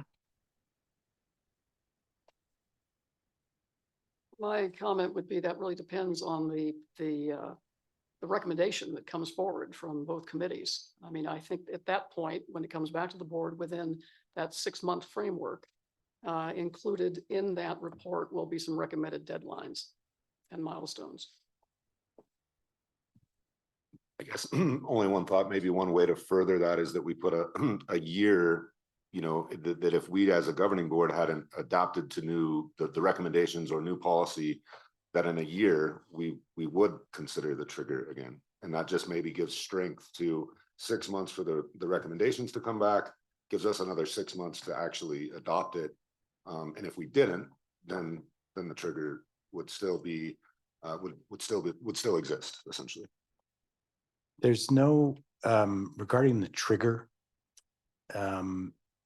there's nothing in this particular motion that says the conditions have been found or not found. So it's remaining silent on whether or not that trigger conditions have occurred. So you're saying they still, excuse me, they still exist essentially, but should we put that in a motion that if in a year the governing board has not adopted these new recommendations, that the trigger still could be pulled? Because you're saying it's still there essentially, right? As we've kind of talked before, the trigger that we're talking about is whether or not when projects come before TRPA, that the standard of significance during the environmental review process is either what's currently in the code or reduced to a no net VMT standard of significance. That's the consequence of not meeting the funding provision that Dan talked about. That really only happens when you have a project before you or the agency. So there's it's an abstract notion to pull a trigger or not pull a trigger. When the trigger really hits, the rubber meets the road, when you push on the accelerator, is when a project decision is either before the board or before staff or the hearings officer. And then a decision has to be made as to what's the appropriate standard of significance. And it's either going to be no net or the existing standard review for residential and tourist accommodation projects. It's deep into the weeds here, but fundamentally, if you want to, you can make a finding in the abstract as to whether or not the conditions have been made or not. But regardless, it will be addressed when a project that meets those conditions comes forward and is reviewed by either the agency or the governing board. The only question to that is that with this motion being approved, are we essentially saying that we do not need to pull that trigger? We have met the obligations we've set forward, or is it still existing? Like, that's what I'm kind of It's lost. still existing. We're not saying anything in particular about the conditions under which the trigger may be pulled when a project comes forward. I see. Yeah, I mean, the only reason I would say that year thing is it just, I think in the level of people saying we're kicking the can down the road, I think that does put a kind of a safeguard to say, look, if we're not here in a year, we are going to revisit this, and we could consider at that time that we're only going to take no net VMT projects. Yes, you may. That would maybe be a recommendation for the motion. Sorry, I have Cindy had her hand up, and then I saw Alexis, and then I saw Belinda. I just wanted to remind everyone, and yeah, sometimes I feel like the historian on the bi-state committee, but those of us at the local jurisdiction supported the basin-wide entry fee as the regional solution that would have gotten us out of this mess. And both states asked us to step down from that, which we did, and we went out and raised the local money. And so the reason I want to give us adequate time, and I don't know what that date is, but I want to see us continue with progress, is for both states to take actions that deliver the funding that they asked us to step away from and agreed to the 7-7 formula. I'm trying to buy the state's time. That's not within our individual control here in the basin. And so I just want to urge us to continue collaboration, as we just talked about with the EIP. And I don't mind annualized reports in which the board can take any actions and make any motions they choose to do if they feel that we haven't met those standards. But I can't tell you how long it will take the state to adopt legislation, especially California right now. We have some significant revenue shortfalls. So what can we expect from the state of California to meet their obligation? Will they have a different thought moving forward? And is there legislation that we need to get through, or funding formulas that need to be adopted at the state level? Same with Nevada. So I would urge us to consider what we have control of, and be diligent in reporting back to the board and to our state representatives to go to work on this and find the funding necessary to meet the obligations. Ms. Hill? Thank you, Madam Chair. Yes, to what just our other chairwoman Gustafson said. I agree completely. And I do think it's really important that the board does not say that we're going backwards, because the triggers still exist. These are going to affect all these projects moving forward that come before this board. There's no change that we just heard, through staff evaluation. We're not changing any policies here. Just to reiterate. As correct. As Okay. to- Just feel like it's really important because community members are listening, and I don't think it's appropriate to tell them that we're disregarding our requirement on ourselves, because it still exists and it's going to affect projects that are happening in my district, I will say, that are going to be coming before this board. So there will be discussion, and we will have to see if they meet conditions moving forward. Correct. Thank you. Ms. Fastinas? That was my point. Thank you. Okay. So, Ms. Levy? Cody, I respectfully decline to amend my motion. No worries. And so because I'm now very confused, because from our meeting the last time, we said we are keeping it in effect, but the motion today takes it out of effect. Essentially, I mean, isn't that correct? Because I thought when we met 2 months ago, we said, hold on, 60 days, there will be no new projects whatsoever. As we move forward today, we are allowing projects to be applied for that are no net VMTs, because we're basically moving away from what we adopted in 2021. And we're saying, yes, we're pulling it back to these two committees to bring us back new recommendations. But we have made a move from where we were from December 31st to 2023 to what we're approving today. And between that meeting of the last meeting and now, we said we are taking a pause. But moving from today forward, we are no longer in that pause. We are actually saying we are kicking what we decided in 2021 down the road and looking for new recommendations. So I just want to be clear that it's not the same place that we were, because I just like the record to be clear. There's no stay on any part of the code that may be applicable to reviewing projects. Did have that in place prior to this motion. We did being approved. not. It just was there, as a matter of fact, no projects are slated to come forward in the near future that would raise this question. Yeah, okay. For me, I'll probably vote no on this one, just because I do like to see us keep real deadlines in place. And it's hard for me to see that happening with just a 6 month. We'll take a recommendation and we may not have to adopt it. And if we do, then we do. If we don't, we don't. I like to keep these things. I think it helps us legislatively in both states to have real deadlines. So for me, that's a hard stop. This motion does not change any deadline. It also doesn't set one to say in 1 year, if we haven't done this, that we will consider going back to what we said we were going to do in 2021. That deadline is already in the code, and well, there's actually not a specific deadline in the code to make the finding. There's a deadline as to when, as part of the adaptive management structure, whether or not funding has is in place or not. Okay, thanks. Mr. Settlemeyer? Thank you, Madam Vice Chair. So if I'm correct, if we vote no on this motion, we will be stating that we do not want the TAC to actually look at these issues and figure out appropriate triggers and possible timeframes for recommendation to the whole board at a later date.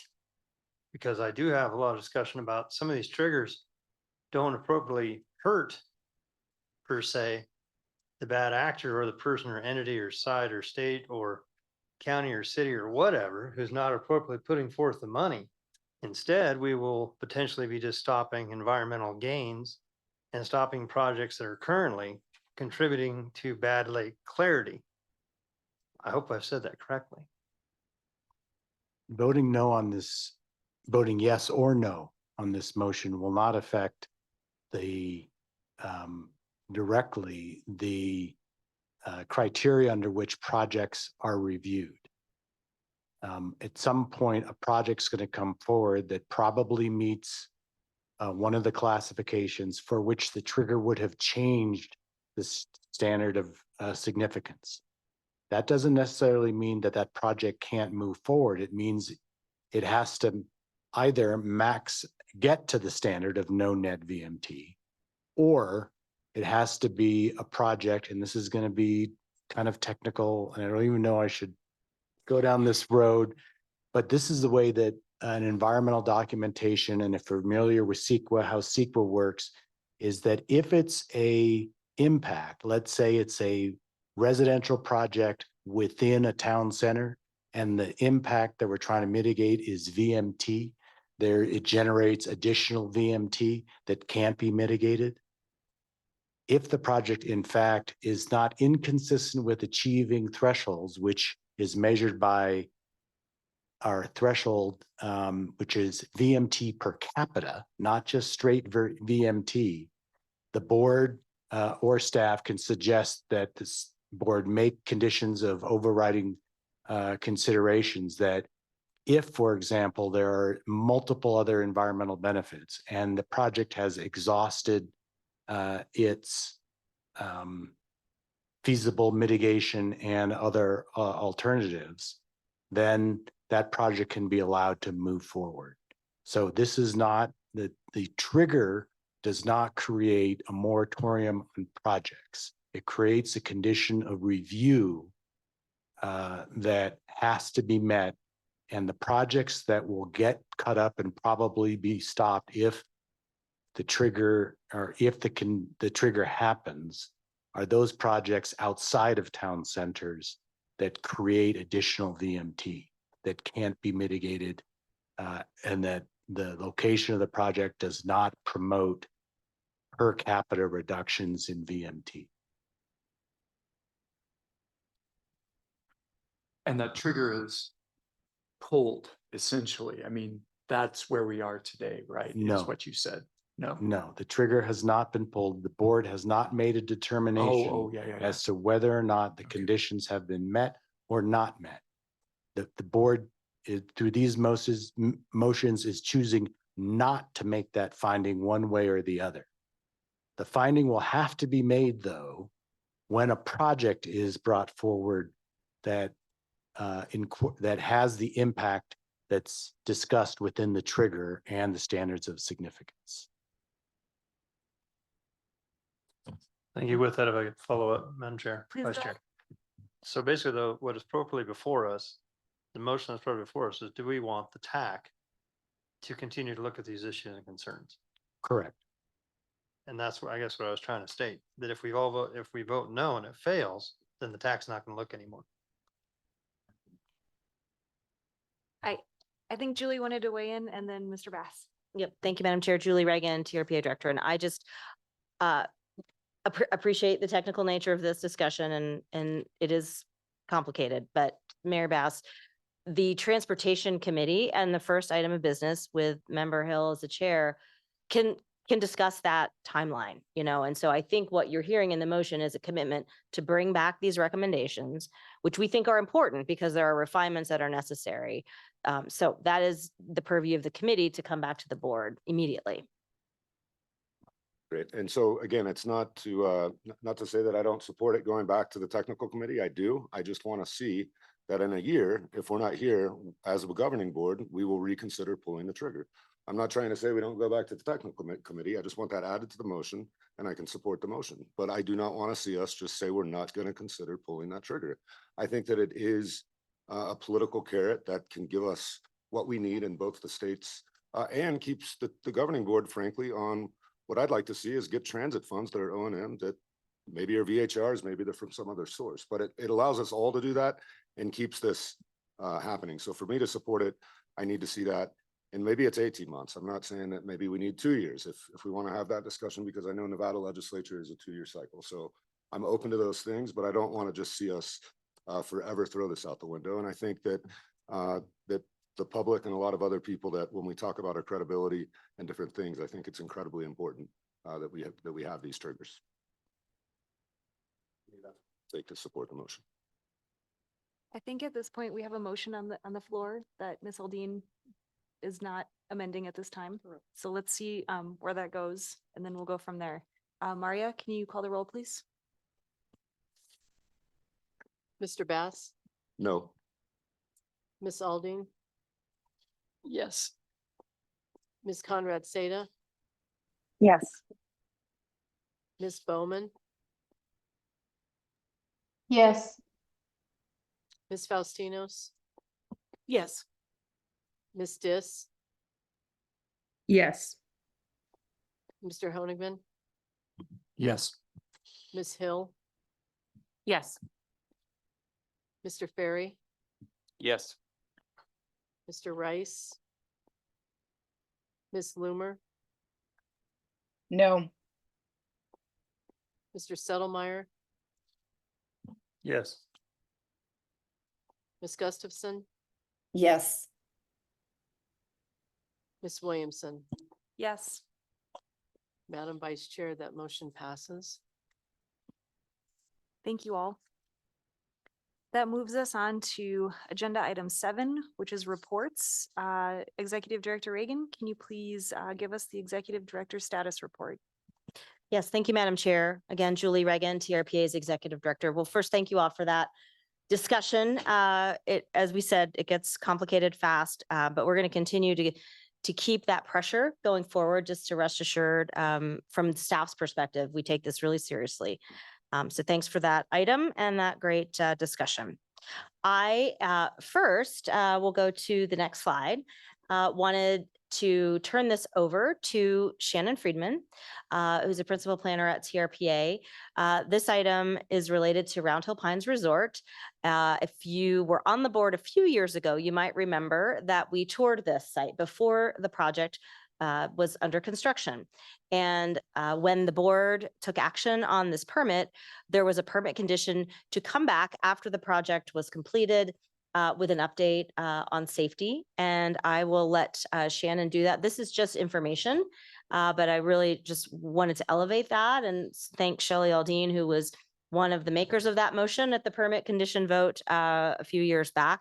And so wanted to share that publicly with you. And I do believe NDOT is on the phone if there are specific questions about the project, but I'll turn it over to Shannon and then I'll come back with other items when this wraps up. Thank you, Julie. Good morning, board members. My name's Shannon Friedman, and a representative from NDOT and Federal Highways Administration is attending virtually.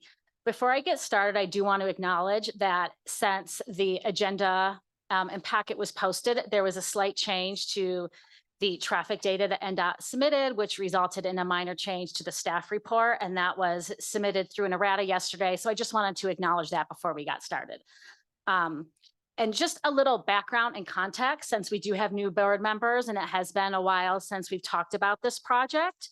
The Round Hill Pines Resort is located in Douglas County, Nevada, off of Highway 50, just about a mile from this office. It's a popular summer day use recreation spot that provides access to Lake Tahoe. And it is on Forest Service land, but operated through one of their concessionaires. The Round Hill Pines Resort Intersection Improvement Project was identified as a priority environmental improvement project because the old intersection was unsafe. It had very limited sight distance. It didn't have any protected turning movements. And the road going into the resort was very steep, very narrow, had sharp turns, and did not have stormwater best management practices. So the project relocated the entrance 0.2 miles to the north, an area where it had better sight distance. It also provided a northbound left turn lane into the resort and a northbound acceleration lane, and tied into improvements that Forest Service made inside the Round Hill Pines Resort, including paved parking with best management practices to treat stormwater, better circulation, so larger vehicles like transit could enter into the resort. This map identifies the project area. On the very southern portion was the old intersection, and the new intersection is to the north.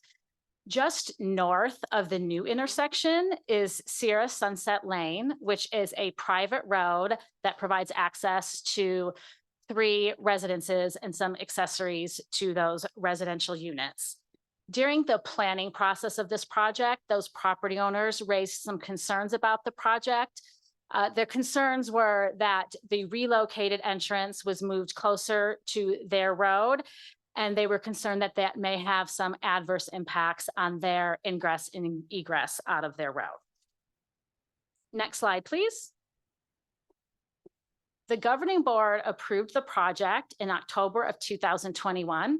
The project was constructed in 2022 and was open and operational to the public in the summer of 2023.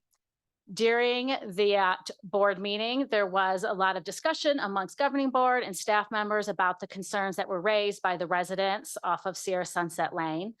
And the governing board approved the project with this condition added to the permit that is listed here, and I will go ahead and read. The condition was that the Nevada Department of Transportation, TRPA, the Forest Service, the Federal Highway Administration, Central Federal Lands Highway Division has met with the residents of the Sierra Sunset Lane to review their concerns about public safety as part of the overall corridor planning within this area. After the project is complete, NDOT shall report back to TRPA within 1 year regarding the traffic conditions within the project site.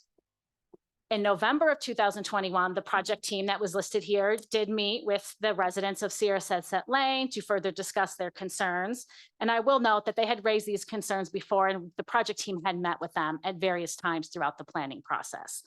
And then now we're here to talk about the traffic conditions within the project site. Next slide, please.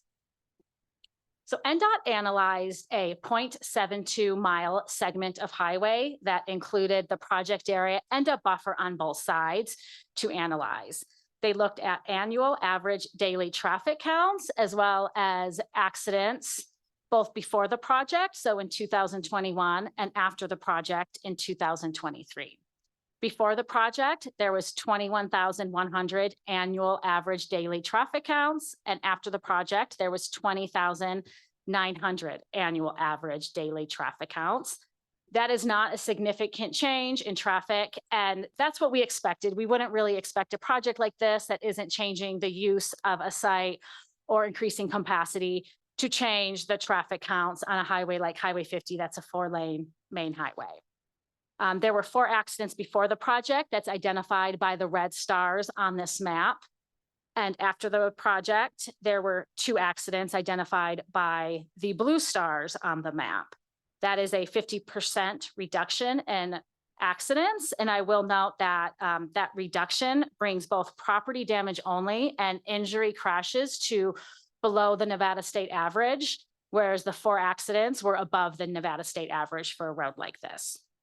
So with that, that kind of concludes the update on the Round Hill Pines intersection improvement project, satisfying that permit condition. And before I turn it back over to Executive Director Reagan, I did want to pause, Vice Chair, and see if there were any comments or questions from the board on this update. Thank you. Shelley? Thank you for that presentation. I noticed on the accident map here that the accidents that occurred after these changes were not directly adjacent to the entrance to Sierra Sunset Lane. They were prior to and after. So in terms of changing the configuration, those changes in configuration did not contribute adversely to the recorded number of traffic incidences, correct? That is correct. Okay, thank you. Anyone else? Questions or comments? All right. Thank you very much.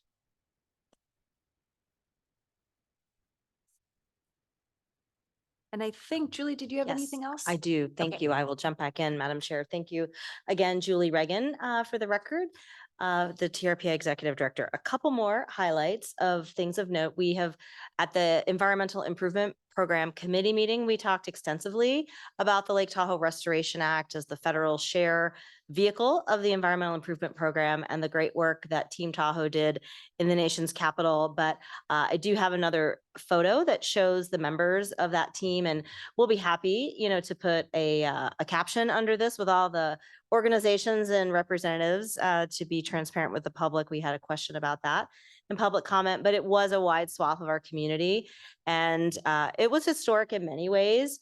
One of the public commenters, Steve Teixeira, mentioned his many decades of going back to Washington. I personally have worked on this for almost 20 years, and I would say it was historic because of the diversity of our group of Team Tahoe. Also to have the chair of the Washoe Tribe of Nevada and California be there and participate as a key presenter at our press conference as a sovereign nation was a huge highlight. And the Washoe Tribe was very involved in the kickoff of the Environmental Improvement Program and is a signatory of the MOUs that set up the EIP back in the late 90s.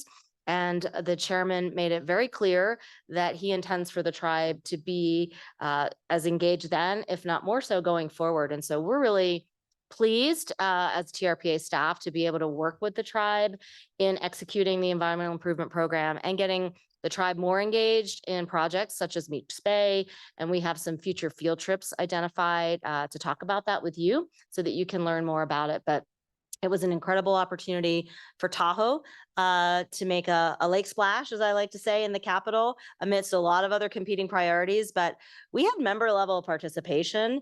A lot of groups that go back, get junior staffers. We had actual senators and members of the House, including key staffers on powerful committees that matter to the lake. So thank you all for supporting that, those of you that did. And we look forward to more to come from that. And absolutely look forward to getting the Lake Tahoe Restoration Act extended so that we can turn our attention to other pressing needs in transportation, in sustainable and responsible recreation, and public access.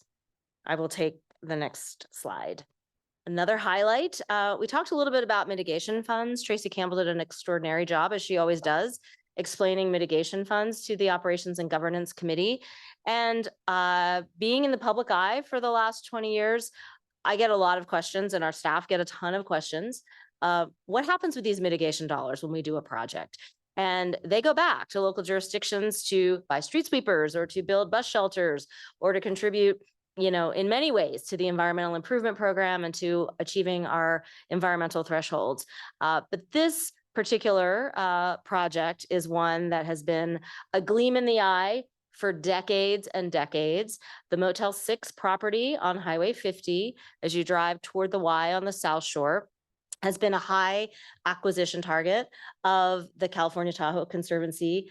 Literally for decades. And we had the stars aligned to have a willing seller and a coalition that came together to acquire this for public benefit, to restore the river.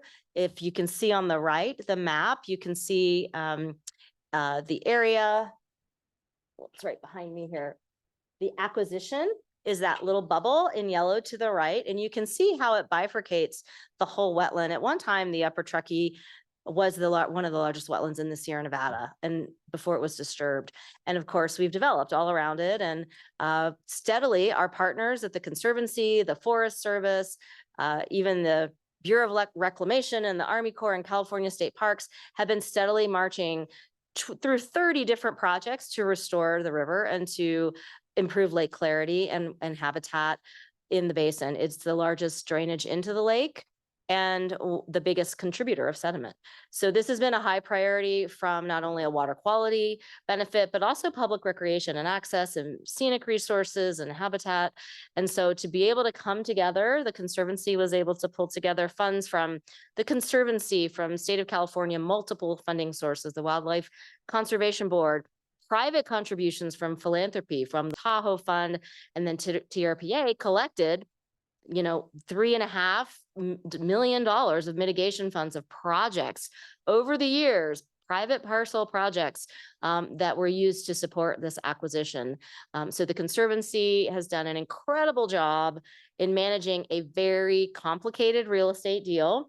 And we want to give great kudos to the Conservancy team and then all the partners that supported that, because it drives our goals of the regional plan, which of course is looking at taking development out of sensitive areas. We developed 75% of the wetlands before we had the regional plan standards in place and the thresholds. So we actually have to go back and look for opportunities like this, which sometimes can take decades, to remove development, restore the land, to protect the lake, open up view sheds of Lake Tahoe. It's not without controversy. Unfortunately, because of the crisis of affordable housing, people live in old motels.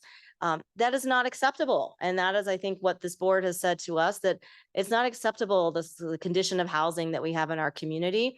So we need to do better and to make more housing opportunities come forward for folks. And so the Conservancy is working through that transition of moving folks out of the Motel 6 and then moving forward with demolishing the structure and then developing a restoration plan, which will be very public and transparent moving forward. So just a great opportunity to further our goals of the regional plan and to support our partners.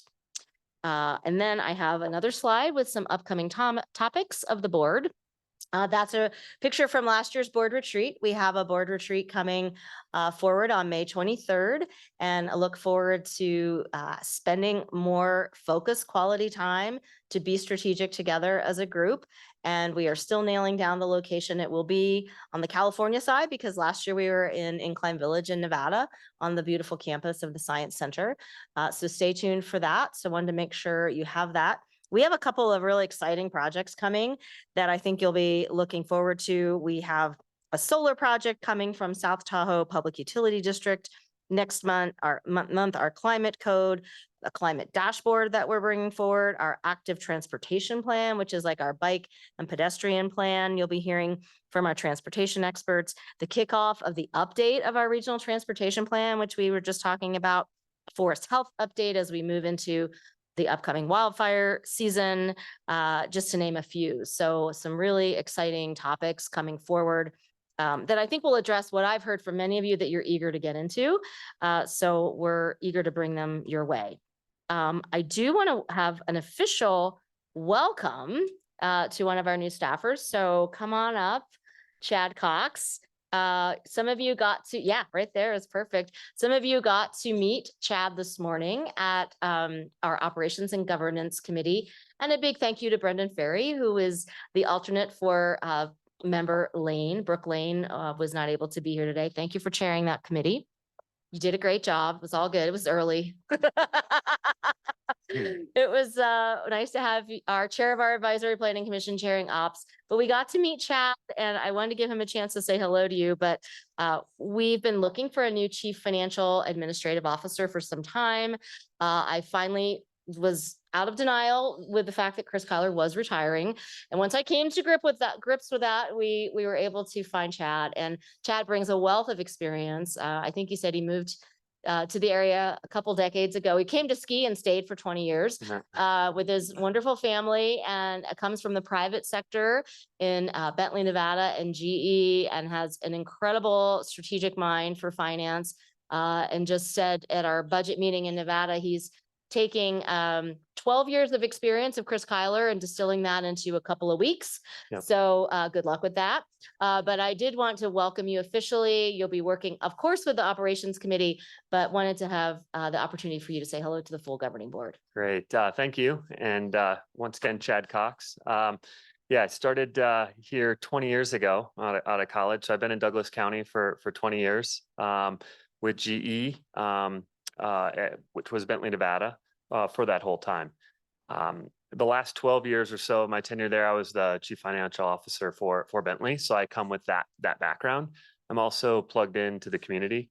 I serve on the Carson Valley Chamber of Commerce. I'm the treasurer for that team in Alicia.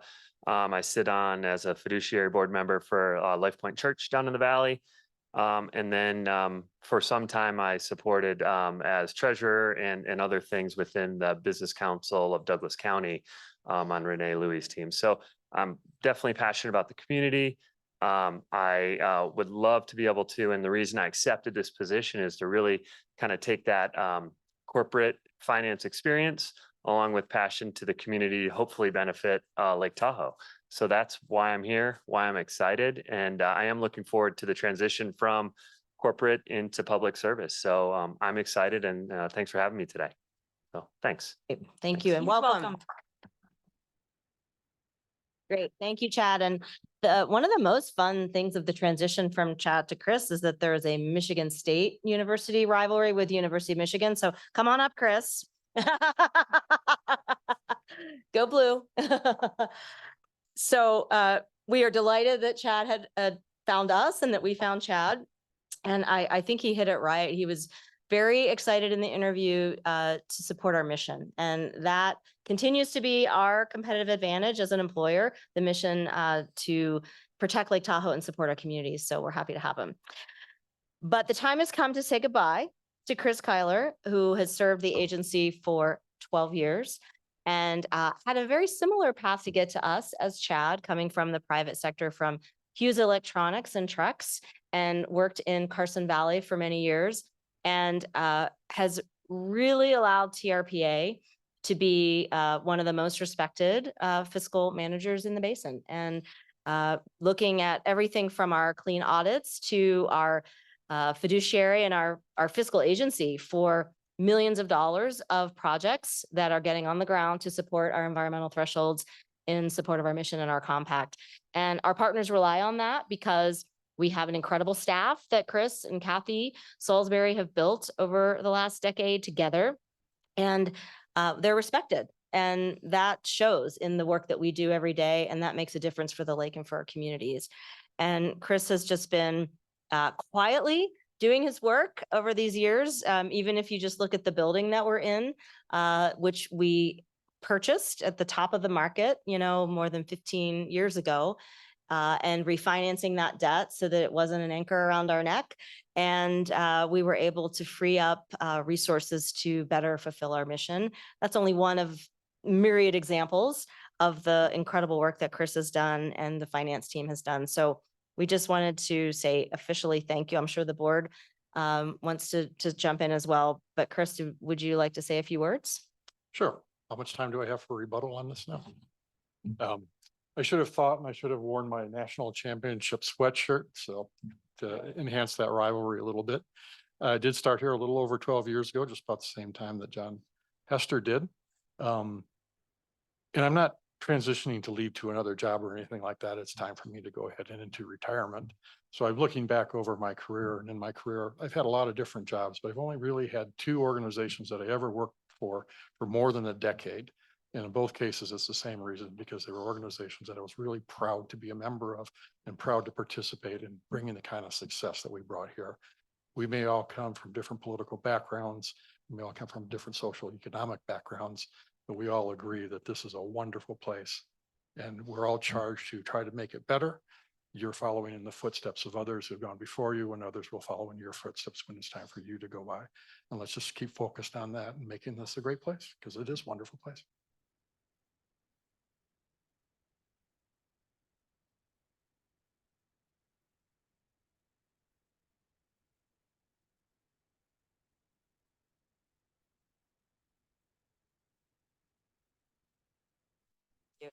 So we know in the RV that Chris is purchasing, Jackson Hole is one of his favorite places. But we thought, you know what, after the last 12 years of protecting Lake Tahoe, you needed to have an official Lake Tahoe print, which is a lovely one from one of our local photographers. And it's very sharp, so be careful on the edge there. But you might be able to hang that in the RV, actually. They're pretty big. So metal, so hopefully they'll survive. Yeah, so congratulations and thanks for all your service. Thank you very much.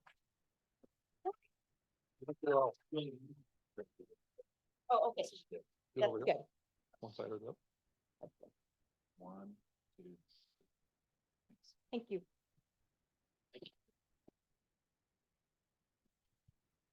Madam Chair, may I make a comment? I've obviously worked as the former chair of the Operations and Governance Committee with Chris pretty closely over a number of years. But I always considered it a very easy assignment because of Chris's steady leadership and his unwavering commitment to, fiscal accuracy, which is a quality I think that every member of the committee appreciated, since we didn't want to be accused of sloppy bookkeeping or appropriating funds inappropriately.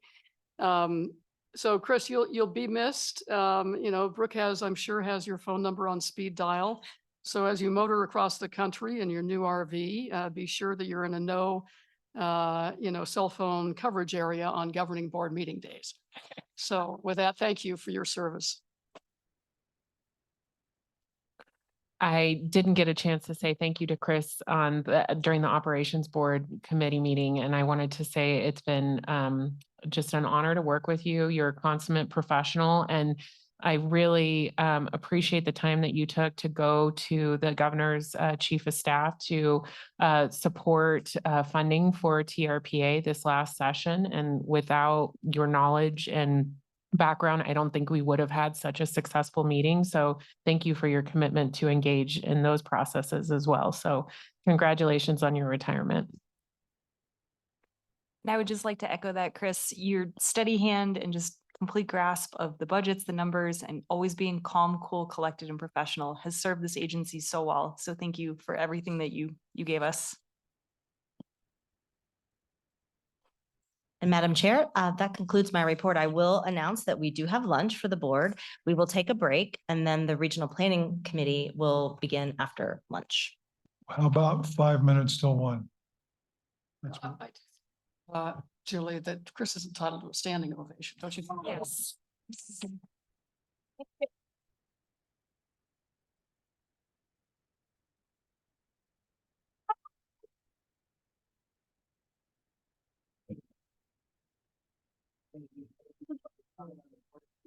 Yes. Yep. Does that conclude Executive Director report? I am concluded and there are other reports, but that concludes that piece. Thank you. General Counsel status report. I have a few slides on CEQA and standard of significance I'd like to run through. Just, it won't take that long. No report. Thank you. I was really looking forward to that. Agenda item 8, governing board member reports. Any governing board members wish to make a report? Mr. Bass?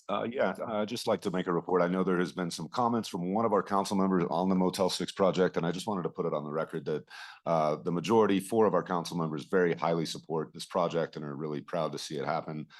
We've actually already been able to replace the people that were living there, which was actually employees of the Motel 6, and they've been rehoused.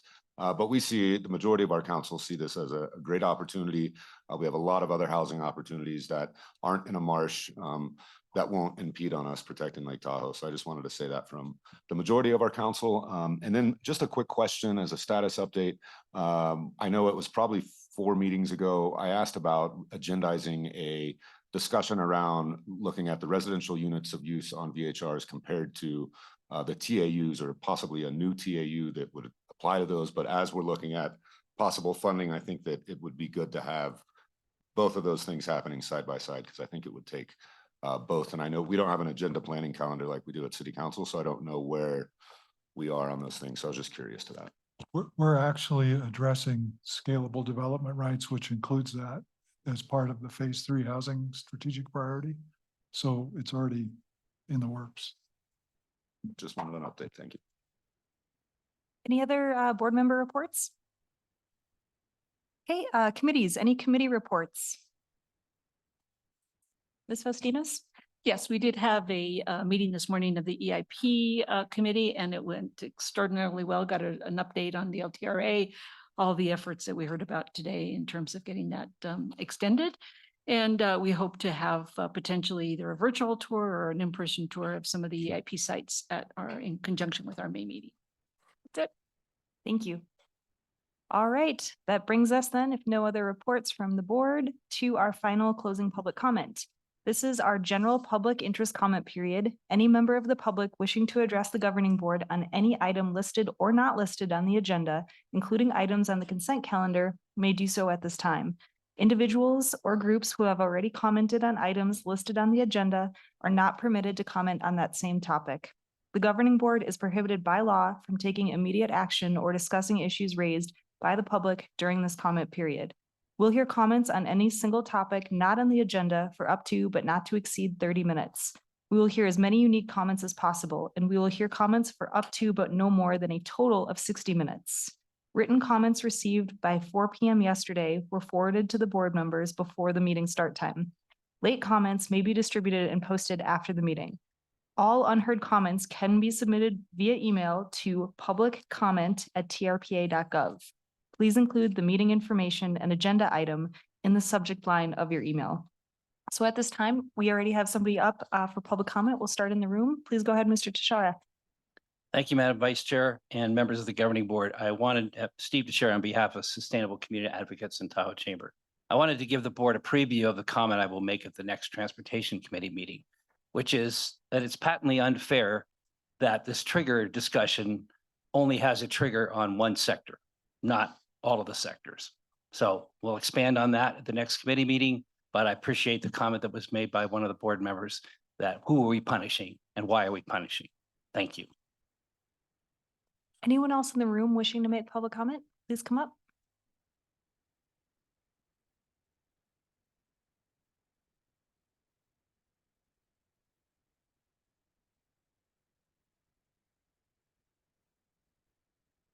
There we go.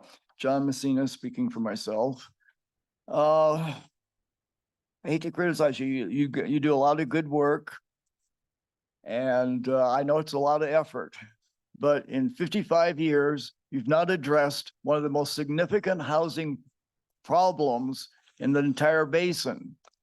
And I'm beginning to feel like you're NIMBYs because it's right in your backyard.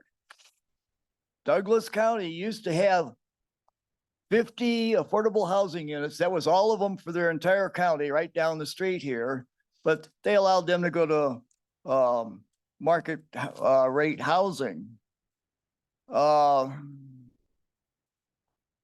now, there's currently 4,000 people living in South Lake Tahoe and working at jobs in Nevada because there is not sufficient affordable housing in Douglas County.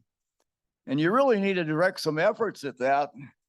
It's displacing our workers from our city who are now asking us to build housing for them because Nevada's workers are living in our housing. You need to stop dumping the responsibility for the housing on all these little communities that aren't creating it. There is a simple solution. There's a nice large field right across from the new event center, which would be perfect for building a large affordable housing or workforce housing building. But nobody's even looking at it. Instead, you're looking at all these other little towns building ugly buildings. We just put up a 428 unit housing unit in South Lake Tahoe that I think looks like a dump. It's high density slum, but nobody's doing anything about the casinos here in Douglas County. And I don't know why you're ignoring it. Anyway, thank you. Other public comments from the room? Okay, seeing none, can we please go online? Madam Chair, we have one hand raised online. Doug Flaherty, if you unmute, you can address the board. Thank you, board chair, members of the board. Doug Flaherty, TahoeCleanAir.org. Just want to start raising awareness on the part of the public regarding the East Shore Corridor Plan, which runs from Incline Village to Cave Rock. A little slogan we're creating: keep the East Shore true, say no to Trail 2. In other words, Trail 2 is the trail from Sand Harbor. That Trail 2 is the next segment of the corridor management plan from Sand Harbor to Thunderbird. It was approved under what I continue to call a sham environmental checklist, TRPA environmental desktop checklist. And that checklist and the U.S. Forest Service EA was created before we had data on the number of East Shore Trail users. Staff showed me where that data was recently, and it indicates a significant increase in VMTs, anywhere from 1,000 data counts a day to 3,400 data counts a day on the East Shore Trail. So the plan is to run that trail right along the lake in the shore zone. Somebody mentioned stopping or impeding projects or removing projects that were located in environmentally sensitive areas. This particular trail situated on the shore zone should not be allowed to stand. If anything, you need to move it to the other side of the highway, like the first part of the East Shore Trail is. For the Nevada contingent, please, let's try to keep what was once our East Shore trail or our East Shore pristine. The number of animals, domesticated animals, humans, the plastics issue, a lot of new information has surfaced since that environmental checklist was completed. So just a little note on what's coming down on the future. I really want to make it a corner piece of TahoeCleanAir.org to get that section of the trail moved to the other side of the highway. And also, I do want to make a comment that your ACP agendas for the last many meetings have been in violation of the Nevada Open Meeting Law. Thank you so much. Madam Chair, there are no other hands raised to comment. Thank you. And with that, I will look for a motion to adjourn. All in favor? Aye. Any opposed? Aye.